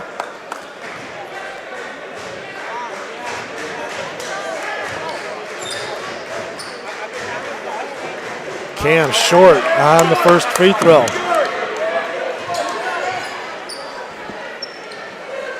.5 seconds left for Ann Arbor. We'll be getting the last shot here of the third quarter. Cam misses them both.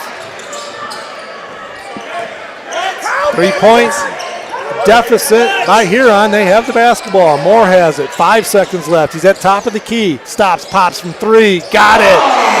Tough shot. Mac Moore at the buzzer knocks down the 3 with a step back 3. He's got 17, and we got a tie ball game. 46-46. Come on back to the conclusion of this excellent showcase game.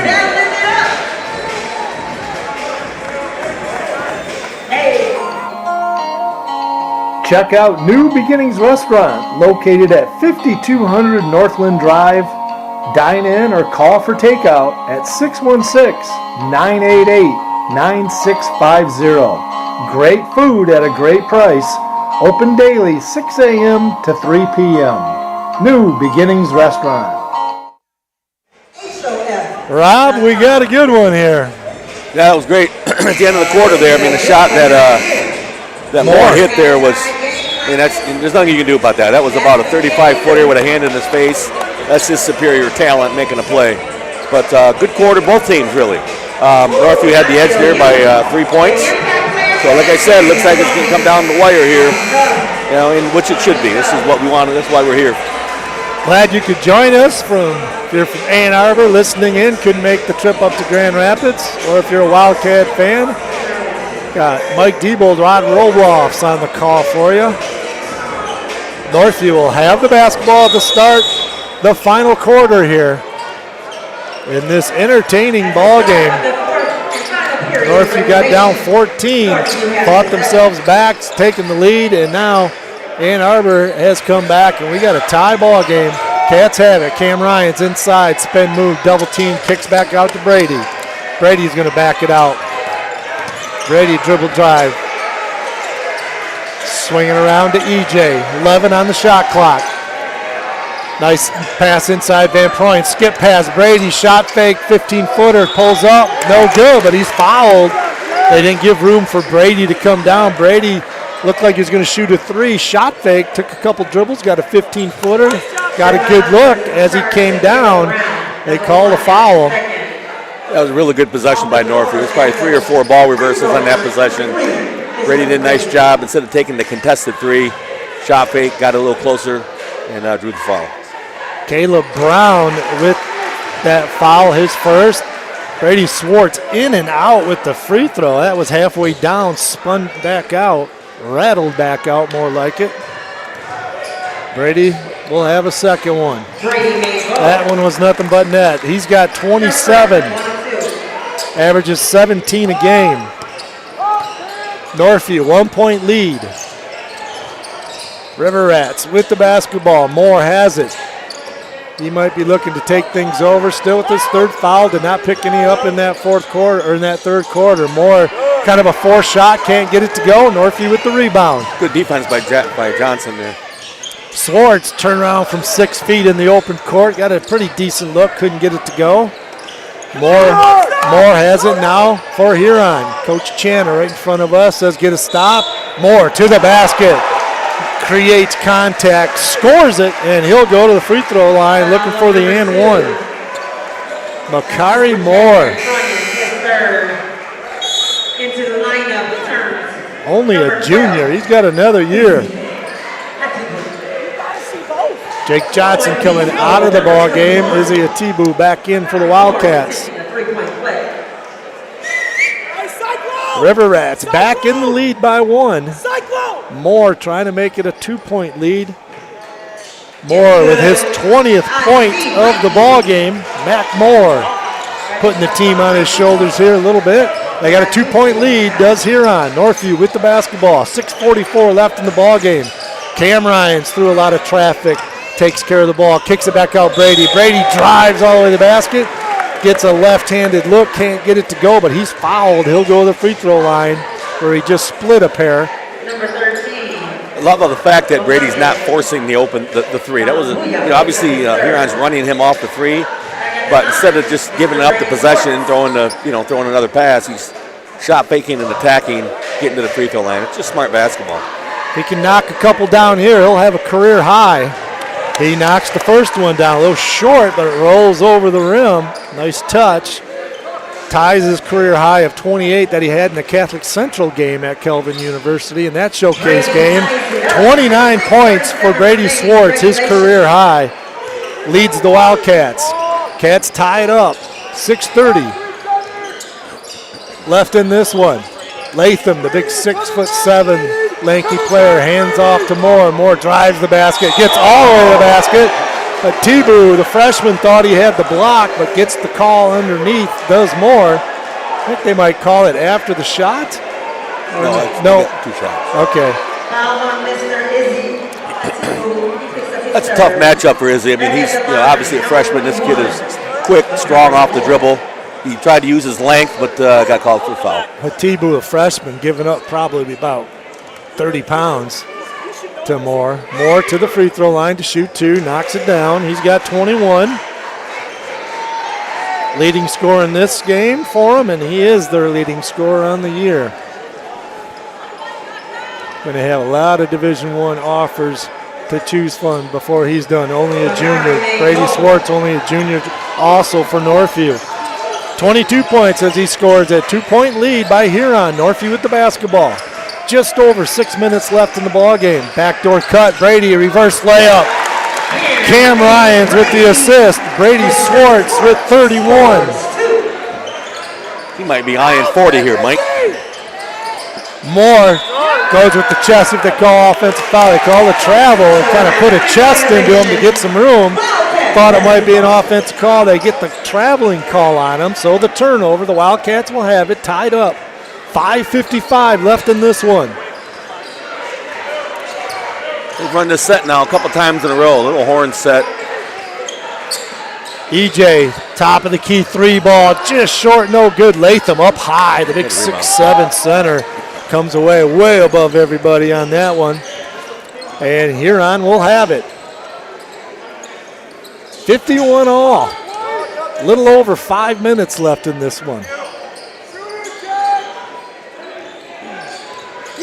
Moore has it, top of the key. They go to get it inside, and got a whistle away from the basketball. Looks like a hold on EJ. EJ Ryans inside, trying to get around, called. It's away from the ball. That's Northview's 3rd foul in this 4th quarter.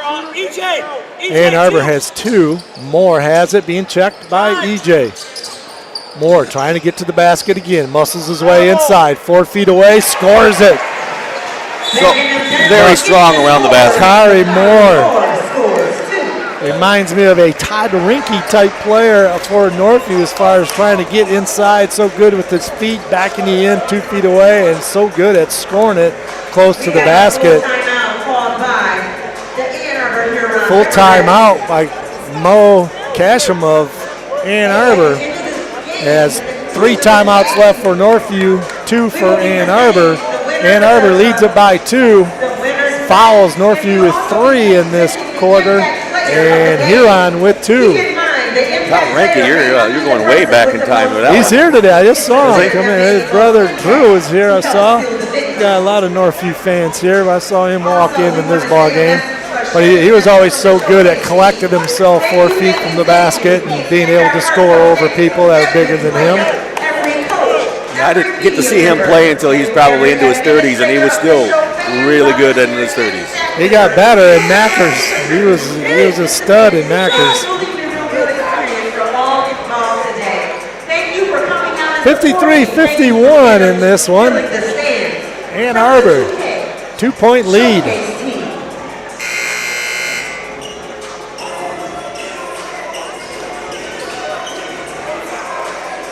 Northview will have the basketball, looking to try to tie things up here. After this ball game, got your school coach, East Kentwood, playing Warren Lincoln, #1 team in the state, Division II.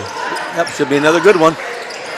Swartz from 3, short, no good. Hatibo, offense rebound for Northview. Kicks back to Cam. Cam back to Hatibo. Back to Cam. Cam's going to bring it out. Brady Swartz gets it stripped away. Turnover. And Moore comes away with it. Reach around the baseline, no call. And the ball's knocked away from Northview. So the River Rats have it up 2 with the basketball. 4:40 left in this one. Kiefer has it left wing. They try to get it inside to Moore. Turnaround jumper in and out. No good from 6 feet away. Got a good look. Couldn't get it to go. Yeah, Northview was fortunate there. Swartz with the rebound. Gets it across half court. Cam Ryans. Van Proyen. Left wing Swartz. Top of the key Hatibu. I'd like to see EJ make a play here. Look at that. Right on cue. Drives baseline. Gets by Moore and Latham. Gets all the way to the basket. It was challenged in there. And going to be a foul on Dembuya. Wasn't going to let EJ get the dunk. That was a great smart player on that play. They ran a little side pick and roll, and instead of using the screen, EJ went away from it. And, the player is not expecting that, and he got all the way to bucket. He's got to knock down these throws here. 82% free throw shooter. Back irons it. Big miss right there by EJ. EJ only 6 points, averages 14 per game. See if he can make some plays down the stretch. Him and Cam and Brady usually make some big clutch plays in the history of their playing time here at Northview. This is both free throws, does EJ. Very uncharacteristic. Cats down 2. Huron with the basketball. Halfway through the 4th quarter. We got 4 minutes to go in this one. At this point in the game, this is when your staff becomes important. They got to let you know about fouls, about timeout situations, ball possessions, things of that sort. Moore just bullies his way inside. Got a little 2-footer. Back irons it. Couldn't get it to go. Cam Ryans with the big rebound, and then frustration foul by Moore. Picks up his 4th foul. They're going to keep him in the game with 3:49 left. But a big play right there. Misses a 2-footer and then commits his 4th foul. Yeah, that's the second possession. He's missed a couple easy ones inside right around the basket. And typically, you know this, Mike, when kids miss easy ones, they want to go foul the first person they see. Get a little frustrated. Yeah. Try to get the ball back and compound it. Foul called by Yassine Issa riding E.J. Ryans. He'll be back to the free throw line as that's the 5th foul over the limit now for Huron. And so EJ, where he just missed a couple as an 83% free throw shooter, back to the free throw line, see if he can tie things up here. 3 in a row by EJ. Coach Channa just slaps the table in front of us. Cannot believe it. A very good free throw shooter's got it in his head now. He'll hit this one, Mike. Too good of a player to miss 4 in a row. Missed another one short on that one. That's why I don't play the lotto. EJ, 4 misses in a row. Down 2. Wildcats are 3:25. Moore has the basketball with 4 fouls. Gets it inside to Latham. Much taller, bullying his way inside. Gets 4 feet away. Can't get the little one to go. And offensive rebound, put back, no good by Brown. And Brady Swartz finally comes away with the rebound for Northview. Cam Ryan's up strong. Can't get it to go. Cam with the big rebound. Puts it on the floor. Back up. Scores it. Cam Ryan's with a tough 2. I'd like to comment on that, but Coach Shannon was standing right in front of me. I couldn't see a thing. Cam stayed with it, had a couple good looks, stayed with it strong, and got it back up to tie things up. And Coach Mo Casham with the timeout. He's got 1 left over there for Ann Arbor Huron with 2:52 left in this one. We got a 53-53 tie, and this one's coming right down to the wire. Brady Swartz has got a little cut on his face, it looks like a little bit, and they're trying to get the blood out of there because obviously if they see blood, he'll come out of the game. Or they call a timeout, one of the two. He's got a little bloody lip. This has been a battle inside. Looks like he's okay. Huron has missed. It's got to be, Mike, got to be 5 straight literally 2-footers. Yeah, that they just can't get the ball to go in the hole. A lot of that has to do with, Northview's contesting and battling. It's under duress 2-footers, but still they're 2-footers and they're elevating up and over. Cats have 1 foul to give in this 2:52. Over the limit are the River Rats. If you're looking for a free throw situation. River Rats have the basketball. Moore has it left wing against Cam Ryan's dribble drive. Cam moves his feet very well. Turnaround jumper, no good by Moore, but coming away with the rebound on the weak side, Dimbuya, and that's going to be a 4th foul on Van Proyen. So Jake Johnson, they're looking, Van Proyen's looking around like how that could be on me. He didn't think he fouled him, but that's what the call went on. Van Proyen surprised with the call. So 2:37 left. Yeah, Northview wants to run their offense, but I'd like to see him attack Moore here. Moore's got 4 fouls. He can't obviously foul, whether it's EJ or Cam or Brady, whatever the matchup might be. I'd like to see them attack him, maybe get him out of the game. Mo Dimbuya, the left-hander, with the first made free throw to put him up 1. Got them both. Nothing but net by Dimbuya. 2-point lead by the River Rats. Northview with the basketball. 2:31 left in the ball game. EJ hands off to Cam. Almost a turnover. EJ, or Brady Swartz, corrals it right by us. Almost went out of bounds. Cam has the basketball now, top of the key. Hatibo, right wing, EJ Ryans. EJ baseline drive. He's going to get bumped by Esau, riding him over the limit. So EJ back to the line, having missed his last 4. It's got to be in his head. Such a good free throw shooter, very uncharacteristic. He's got to be mentally tough, think positive thoughts, go through his routine, and knock down 2 big ones here to try to tie it up at 2:11. Got it. There we go. Northview's in a good situation. They got 3 timeouts left. That's always good. Late in the game here. Ann Arbor's down to 1. That could be a factor late. EJ with 7 points. If he gets his 8th, he will tie things up. In, out, back in again. EJ ties it up. 2:11 left in this one. We may be 32 minutes, might not be enough for these 2 teams. We're going to overtime, Mike. I'm expecting overtime pay. Well, double what you get now, so you're still getting the same. Left-handed by Dimbuya, gets it to go. Dimbuya, tough 4 points, 2 at the line, and now a little lefty gives them the 2-point lead by Huron. Hatibu, top of the key. Cam Ryans drives, gets in the lane, shot up, no good. Left it a little wide left, and away come the River Rats with the basketball. Moore has it in the open court. Minute 30 left. Goes up strong. No call. Out of contact. Patibu with the rebound for Northview. Yeah, Northview might got away with one there, but that's all right. They owe us a couple. 3 ball on Big the way. bucket. Swartz, no good. Had got a good look at it. EJ with the scrappy rebound. It looked like it was going out of bounds. And we're going to get a foul on Ann Arbor way away from the basketball. As Cam was going to drive, he said he'd need him before Cam got the shot off. Doesn't matter. Over the limit.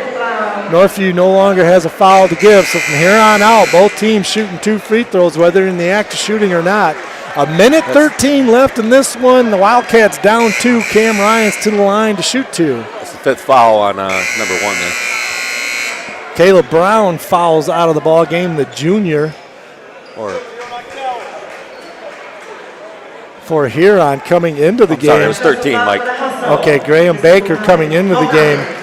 Mo Dembuya fouls out of the ball game. He just had the last 4 points. Yeah, that's a good thing for Northview. He just had the last 4 points for Huron, so he leaves with 5 fouls. Cam to the free throw line, 65% shooter, knocks it down. Cam Ryans with 15.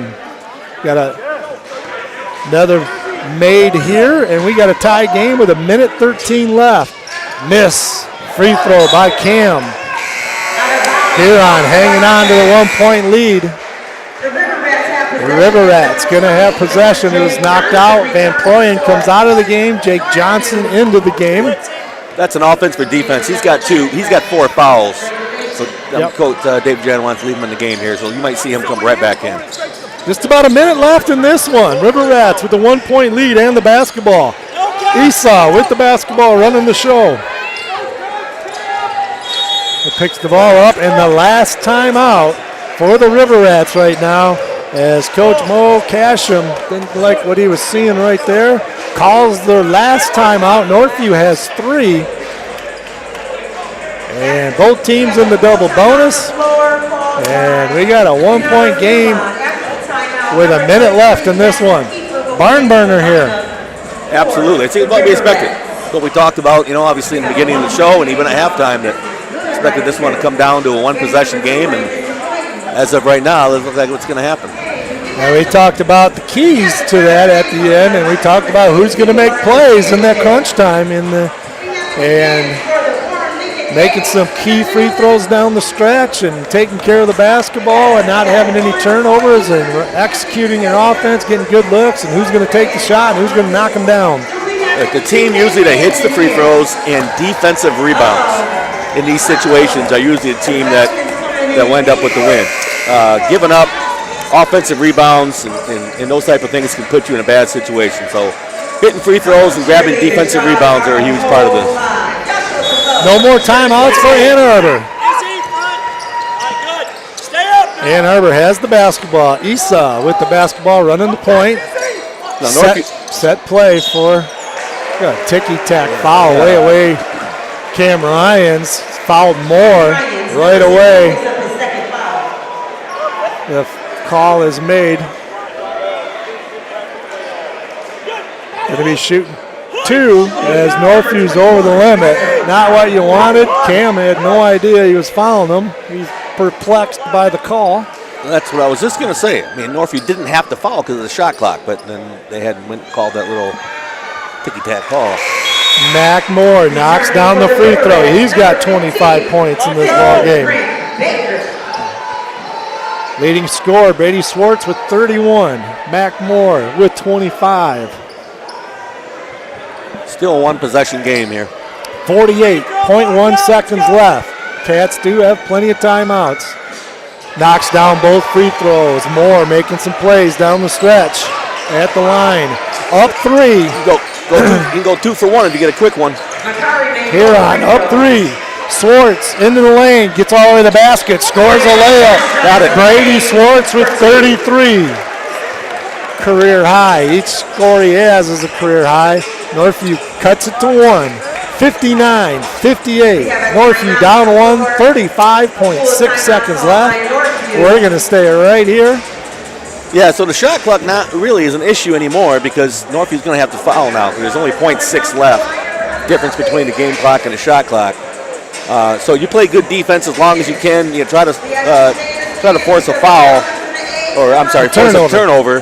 And if you have to, you foul, and then you, again, whether you foul or not, if you send them to the line to hit both, it's still a one-possession game. So that's always, something you talk about. These are things you practice, those late end-of-game situations. Of course, it's hard to replicate game situations in practice, but I'm sure they've covered this before, and we'll see how Northview executes this last possession. And I would say that we'll probably play at least 10, 15, possibly 20 seconds of good hard-nosed defense, get a trap, see if you can get them turning, coughing the ball up on their own. But as it starts winding down inside 15 seconds, then you probably going to have to put them at the line. If it was tied up, different story, but they're down 1. Yeah, here's where you want to know what the ball possession is, too. That's what your assistant should be telling you. That can factor in as well. Full court pressure by Northview. 1-2-2, three-quarter court trap by Northview. They still haven't got the ball over the timeline. 30 seconds left. Now they get it across the timeline. Does Huron. Now coach is calling foul. 22 seconds left. Almost the turnover. As Northview fouls kind of as the ball is going out of bounds. The Northview bench just kind of put their hands in their head as they coached them to foul. But had they known that ball might have been turned over there, they wouldn't have done it. To the free throw line, Yassine Issa. Still some time though. You don't necessarily have to hit a 3 here. Missed. No, you really don't. The first free throw. Yassine misses the first free throw. Coming out of the game, Jack Kiefer. Into the game, Caleb Brown. Northview still has timeouts left here, and it's Huron's ball on a tie-up. 22.5 seconds left. Got the free throw by Issa. He's got 5 points. Northview down 2 with the basketball. 19 seconds left. EJ dribbles it across half court. Quickly calls timeout. 18.2 seconds left. Northview with one more timeout left and find themselves down 2. Both teams in the double bonus, as we had mentioned. And it's coming down. Who's going to make the last shots, and see if we can get it into overtime. A 3-ball could win it. Huron's going to have to probably hit a free throw, some clutch free throws down the stretch. Well, here's the old thing right now. I mean, if you've got a play that you really like, that you can get someone open, that's fine. But it's 18 seconds. It's not like it's 4 seconds. You can still get a quick 2, maybe get into a press, try to force a turnover, and then foul and still get another possession out of it. So we'll see how Coach Shanna plays it here. The Wildcats will have the basketball right in front of us by the Northview bench. Right by their bench on their side of half court. 18 seconds left in this one. Cats down 2. We'll see if they choose to get something going to the basket, or they can get an open look from 3, especially from Brady Swartz, their 3-point specialist, who's already hit 5 in this game. Atibu gets it to EJ in the backcourt. 15 seconds left. EJ has the basketball to Cam. Try to get inside. EJ inside. Scores it. Ties it up with 7 seconds left. EJ Ryans with 10. Huron with the basketball. 2 seconds. Shot up from 3. No good. And we're going extra. 4 minutes. As we got a 60-60 tie. We're going overtime here in this showcase game. Yeah, they definitely went for the 2-point. They weren't going to go for the win there. They played for the tie. As the River Rats outscore Northview by 6 in that final stanza to tie things up. And we're going overtime here at Aquinas College on Terry Beauchamp Court. And 32 minutes was not enough. We got to go 4 more minutes more. Is what you do in high school ball. I was looking to see if maybe Showcase they do a little different, but they're still going with the 4-minute half court. 4 minute. Each team gets another timeout added on to what they had, so Northview now has 2. And Hurons have 1. Remember, too, that Moore still has those 4 fouls. And I think there's a Northview player with 4. I don't remember who it was, Mike. Van Proyen? Yeah, number 2. EJ Ryans with the tie a designed play. They got him inside. Cam from top of the key passed inside to EJ on a set play out of the timeout. Executed beautifully. In a little bit of traffic, EJ got it to go off the board to tie things up. Mac Moore went about 70 feet. It would have been a three-pointer, kind of a double clutcher because of the two good defenders Northview had going with him, and he had to kind of double pump it to get it up, and it wasn't really that close. And we are here in overtime as Latham and Hatibu at the opening jump. Much taller Latham wins the tap. They've taken a timeout away from Northview. I'm not sure why they did that. Yeah, they say each team with one timeout. Maybe a showcase game, you just, no matter how many timeouts you got, you get one. I don't know why it was taken away. Latham inside, kicks it back out to Moore. Moore drives 4 feet from the basket. Good defense by Hatibu, the freshman, stopping Moore. They kick it back out. Now they hand it off to Moore, top of the key. Moore way away from the basket, being checked by E.J. Lyons, two Division I players. Now they switched off. Jake Johnson on the switch. They couldn't stay in front of him, and Mac Moore scores it with the left-handed off the glass. And the Huron goes up 2 with 3:26 left in the game. Fourth foul by Hatibu. They're going to say Hatibu with the foul as he got by Johnson on the switch and had trouble with the help defense. Kind of clogged up in the lane. And Moore looking for the and one. Misses the free throw. Does Moore. He's got 28. Cats down 2 with the ball. Ryans gets it to E.J. Ryans now. Top of the key. 1-4 set. Turnover. E.J. trying to get to Brady. Brady didn't meet the ball very well. And it was turned over. E.J. had to stop him. They're going to call a foul on a hold on the breakaway. So going back to the free throw line is going to be Huron. And E.J. just picked up his third foul. 3:11 left. Caleb Brown, a junior with 6 points, going to the free throw line where he's hit 2 already. I mentioned earlier, looks like a good free throw shooter just by the way he shot it in the arc in the rotation and nothing but net. Caleb Brown back to the free throw line. Short on the free throw.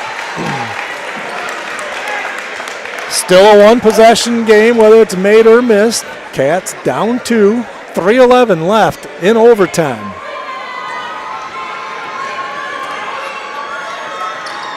Missed both free throws. Cats could not come away with the rebound though, and Huron does. Coach Channa slaps the floor, knows that is a big missed rebound opportunity that the Wildcats couldn't control. 2:58 left and a big turnover now for Huron. Moore trying to get the ball away from miscommunication. They throw it out of bounds. Yeah, Moore just didn't get low enough to get a good angle to make that post feed. 2:55 left in the first overtime here. There's 60-60 after regulation. Cats have not scored in the overtime yet. Cam Ryans almost dragged his foot. Jake Johnson back to Cam. Cam being checked, tries to get inside, goes up strong, a lot of contact, gets the call.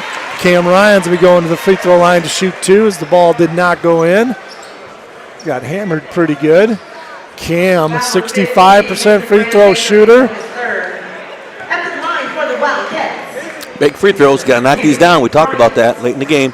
Only 1 of 4 this evening at the line is Cam. Got it. Money in crunch time. He's got 16 points. Got a 1-point ball game. 62-61 Huron.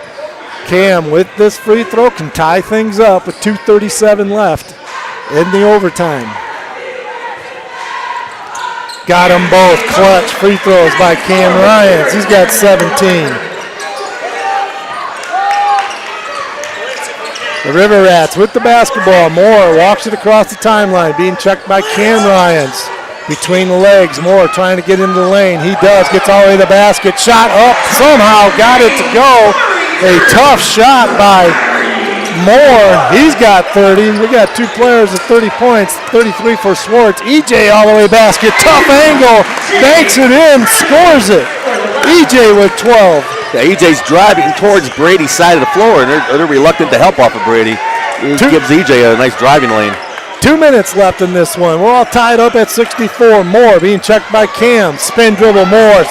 Tough shot, left-handed. He's got 32 points. Moore is taking things over for Huron. 66-64. River Rats with the 2-point lead. Northview with the basketball. Minute 39 left in the ball game.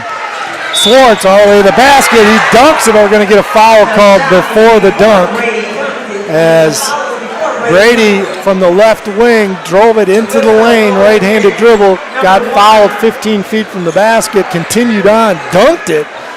But well before the dunk, the foul was called. Brady to the free throw line. Excellent free throw shooter. About 78% at the line for the year. Got the first one. Swartz with 34. Brady needs this one to tie it up. It'll be 66 all if Brady can get it. Got it, nothing but net. 35, career high. Brady Swartz. We're all tied up 66. Minute 33 left in this one. Moore bringing the ball up, being checked by Cam Ryans. High pick and roll. Moore gets in the lane again on Cam. Straight off, the official says with Cam. Air ball by Moore. A foul away from the basketball by Huron. That foul's on Caleb Brown. They're going to walk 94 feet the other way to shoot free throws. We're going to see who's going to be shooting the free throw. Johnson, I think. Jake Johnson. Nope. Izzy Hatibu, who has not shot many free throws. 4 of 10 on the year for Northview. Only a 40% free throw shooter. Almost banked it in. Hit the bank, rolls around and rolls out. Hatibu. That looked like a 40% free throw shooter. Yeah, he's not his strength. Has not scored in this game. We talked about blocking out defensive rebound. That's a big thing for Huron right here. Northview's got to knock this throw down, though. All he needs is one. Izzy to put Northview in the lead. Back iron, no good. Izzy misses 2 big free throws. The freshman. Tie ball game. Minute 16 left. Moore has the basketball across the timeline. Cam Ryan's checking him. Moore still. Moore tries to get in the lane. He does. Goes all the way to the basket. Kicks out 3 ball on the way by Kiefer. Got it. A big shot. Jack Kiefer hits his second 3 in the game. He's only had a couple shots in this game. Comes off the bench and knocks down a big 3 from the corner and gives the River Rats a 3-point lead with 48 seconds left. E.J. Lyons drives baseline. 3 ball on the way. Northview can't answer. Swartz. Jake Johnson offensive rebound. Putback gets fouled, and Northview will be going to the free throw line. Swartz with almost a big answer right there from the left baseline. Yep, Northview ran a nice little set. They got a little dribble drive and kind of kicked it out to the opposite corner where Brady was kind of waiting. Back in at Kentwood days, we used to call that a drift. Good luck, he just didn't knock it down, but Johnson did a nice job on the offensive glass. Jake Johnson at the free throw line. 4 of 5 at the free throw line. Hasn't shot many, but an 80% free throw shooter for Northview. Back irons it, no good. Kind of hurried that one. Yep. Some pressure free throw from some young players for Northview, freshman and a junior. Oh, the last 3 here for Northview. Cats down 3, 39 seconds left. Jake misses them both. 4 missed free throws by offensive Northview. rebound. Hatibu with an offensive rebound. 3 ball on the way by E.J. Bank, no good. Another offensive rebound by Northview. And we got a foul on Huron. Cats not going away easy as they're fighting for the rebounds. 2-shot foul. Cam Ryans will be going to the free throw line. Kiefer, Jack, his 4th foul on the foul there. Cam Ryans to the free throw line. It's 2 big offensive rebounds for Northview here the last couple possessions. One on a free throw and one on the possession we just saw here. Cam knocks down the free throw. He's hit his last 3 free throws, has Cam. He's got 18. Cats down 2. Shot clock's no longer a factor. Shot clock is off because there's 31.9 seconds left, maybe, in this one. 19 now for Cam as he knocks them both down. Big throws by Cam Ryans, the sophomore. 28 seconds left. Huron with the basketball and a 1-point lead. And Coach Casham is going to take a timeout for Huron, his last. Northview has one. We're going to stay right here. So we'll paint the picture for you on what's going on here. Packed house. People are waiting for some other games. Good games to be played coming up next. East Kentwood and Warren Lincoln. And packed house here. An exciting ball game. Got some nerves out here, some young kids. Yeah, the situation that Northview is in right now is the exact same situation they were in at the end of the game. Huron had the ball, up one. No shot clock situation. Again, Northview is in a situation, do we defend for maybe 8, 10, 12 seconds and then foul, or what do you do here? We'll see what Dave Shanna comes up with. See, the coach is instructing them. You certainly have to foul. You're not going to let them just run the clock out, but at what point on the clock do you foul? How many seconds left? Last time they kind of fouled quite early. It was more like 15, 16 seconds. There's 24.7 seconds left in the game. Last time Northview fouled with about 15 seconds left when they had this same situation where they were down, inbounding the ball, trying to get it in. Huron, they just do in a bad spot in the corner. But a good spot for a trap right there. They're going to play D. But Moore has it, gets it away now. 16 seconds left. Moore being checked by Cam. Cam finally did foul there. All right, plenty of time. Coach Shannon wants a 5-second call. I'm not sure if he was closely guarded or not from our angle anyways. Coach Channa trying to get the call. Official coming over telling Coach, get a little bit of a seatbelt. He was at half court. At first he was calling, 5-second call. Then he was yelling for his team to foul. They finally got up and got the foul. And Mac Moore, right player at the right time with Mac Moore to the free throw line. Officials telling Coach Shannon he was at a 4 count. In and out. Mac Moore misses the free throw. He's missed his last couple. It's amazing how many times the officials at a 4 count when you want the 5-second call. 1 point lead by Huron. They have one more free throw. 12.9 seconds left. Northview does have a timeout. A lot of times they'll take it across half court and call time. Moore gets the free throw. He's got 33. 11 seconds left. Play, no timeout. 2 point lead. E.J. Ryan's baseline drive. Spin move. Turnover. Moore comes away with it. Cam has to drive with him. Coach Channel's in my way. E.J. drove baseline. Spin move into the lane. Looked like he was going to get a shot off. Mishandled the basketball. What I'm concerned about, E.J. was not happy, and he slammed his fist into the floor, and that had to have hurt. We play Grand Rapids Christian coming up here, and E.J. just slugged the floor, and that cannot feel good. But going to the free throw line, Makari Moore with 3.6 seconds left, and knocks down the first free throw. He's got 34. Here's the big one right here.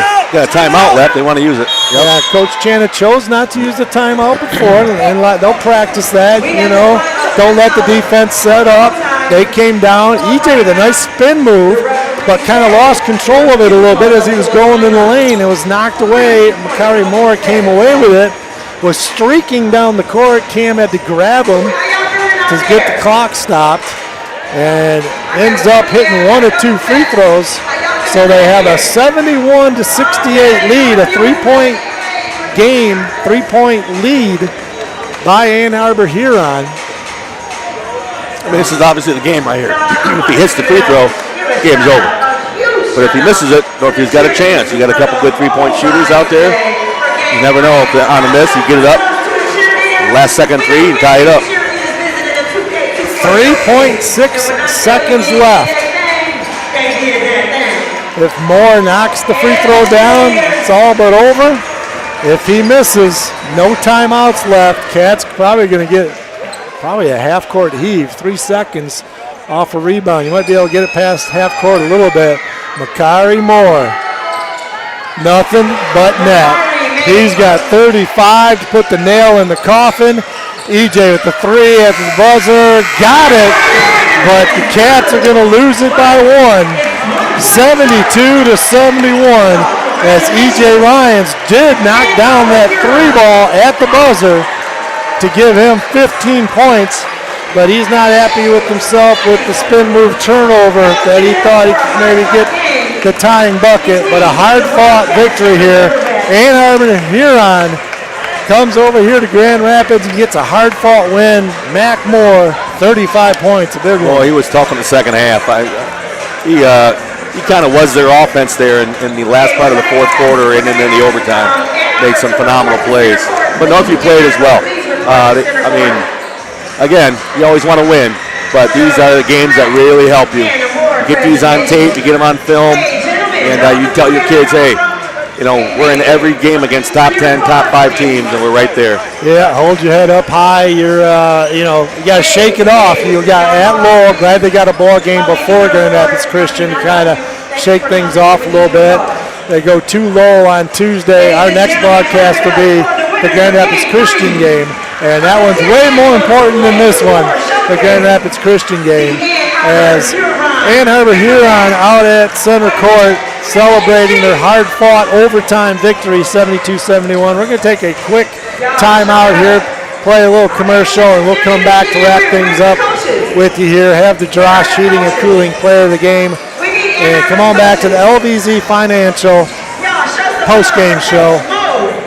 Cats lose a tough one, 72-71 in overtime. LVC Financial. Call former Northview grad Ryan Vanderswart and his team at LVZ Financial at 616-394-4994 for all your financial planning needs. LVZ has a hometown atmosphere with the horsepower of a larger firm.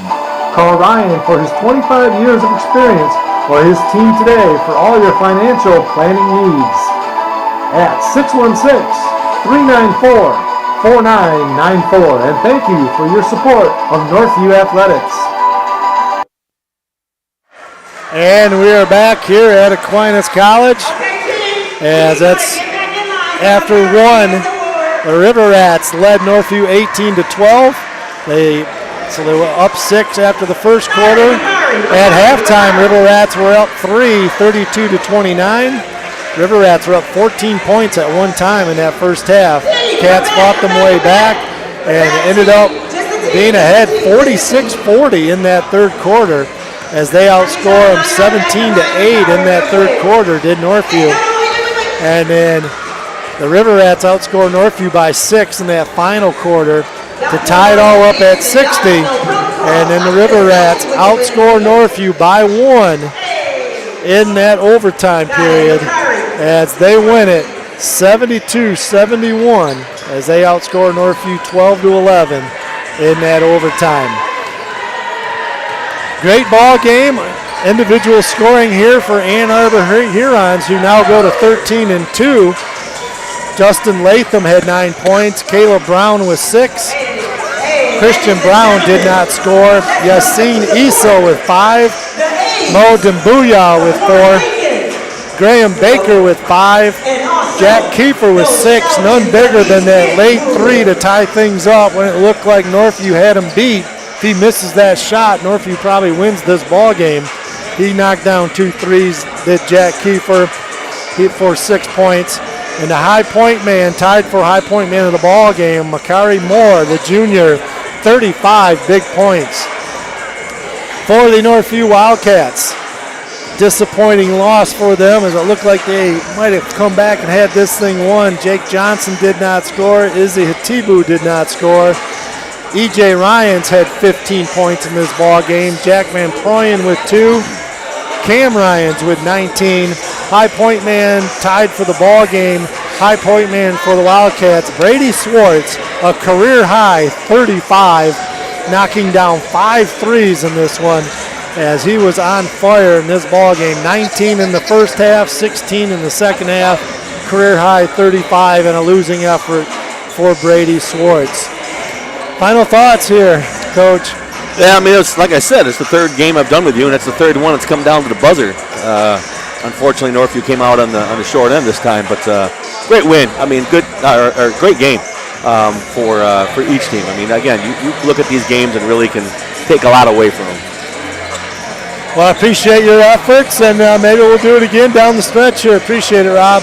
No problem. Happy to do it. So the Drosh Heating and Cooling Player of the Game, we're going to give it to Makari Moore with his 35. Obviously, the Northview Player of the Game, Brady Swartz, also with his 35. Northview goes to 13-1 or 12-2 on the year. Ann Arbor Huron goes to 13-2. So both 13-2 for Ann Arbor Huron. Rats' next game is Tuesday at home versus Temperance Bedford, a last place foe in the SEC conference. Northview will be playing at Lowell, last place in their conference, off at 2. So hopefully these teams don't have a letdown playing some weaker opponent. I'd like to thank actually the tournament president here, Brandon Guyton, for putting on this great tournament that they run over here. And it wasn't just him, Brandon Guyton and company, for their help accommodating this broadcast this evening, as they, like mentioned, did do such a fine job with this tournament. Our next broadcast will be a big one next Friday versus Grand Rapids Christian at Kelvin University. Not going to broadcast the at Lowell game Tuesday. Hopefully Mike Kaputska might be my guest analyst for that game. Pregame show airs at 6:35 p.m. Look for the link on the Northview Wildcats broadcast Facebook page and on my Twitter feed at Mike Diebold 5. So from Aquinas College, this is Mike Diebold along with Rob Roloffs. We thank you for listening to Northview Basketball on the Northview Wildcats broadcast YouTube channel. Once again, the final score here today, in overtime, Ann Arbor Huron Rats 72, Northview Wildcats 71. Everyone listening in, I hope you enjoyed the broadcast. Have a great evening. Stay safe and healthy. And we'll see you next Friday at Kelvin versus Grand Rapids Christian. First place on the line in the OK White. See you at 6:35 p.m. for the pregame show. So long, everybody. And as always, go Wildcats.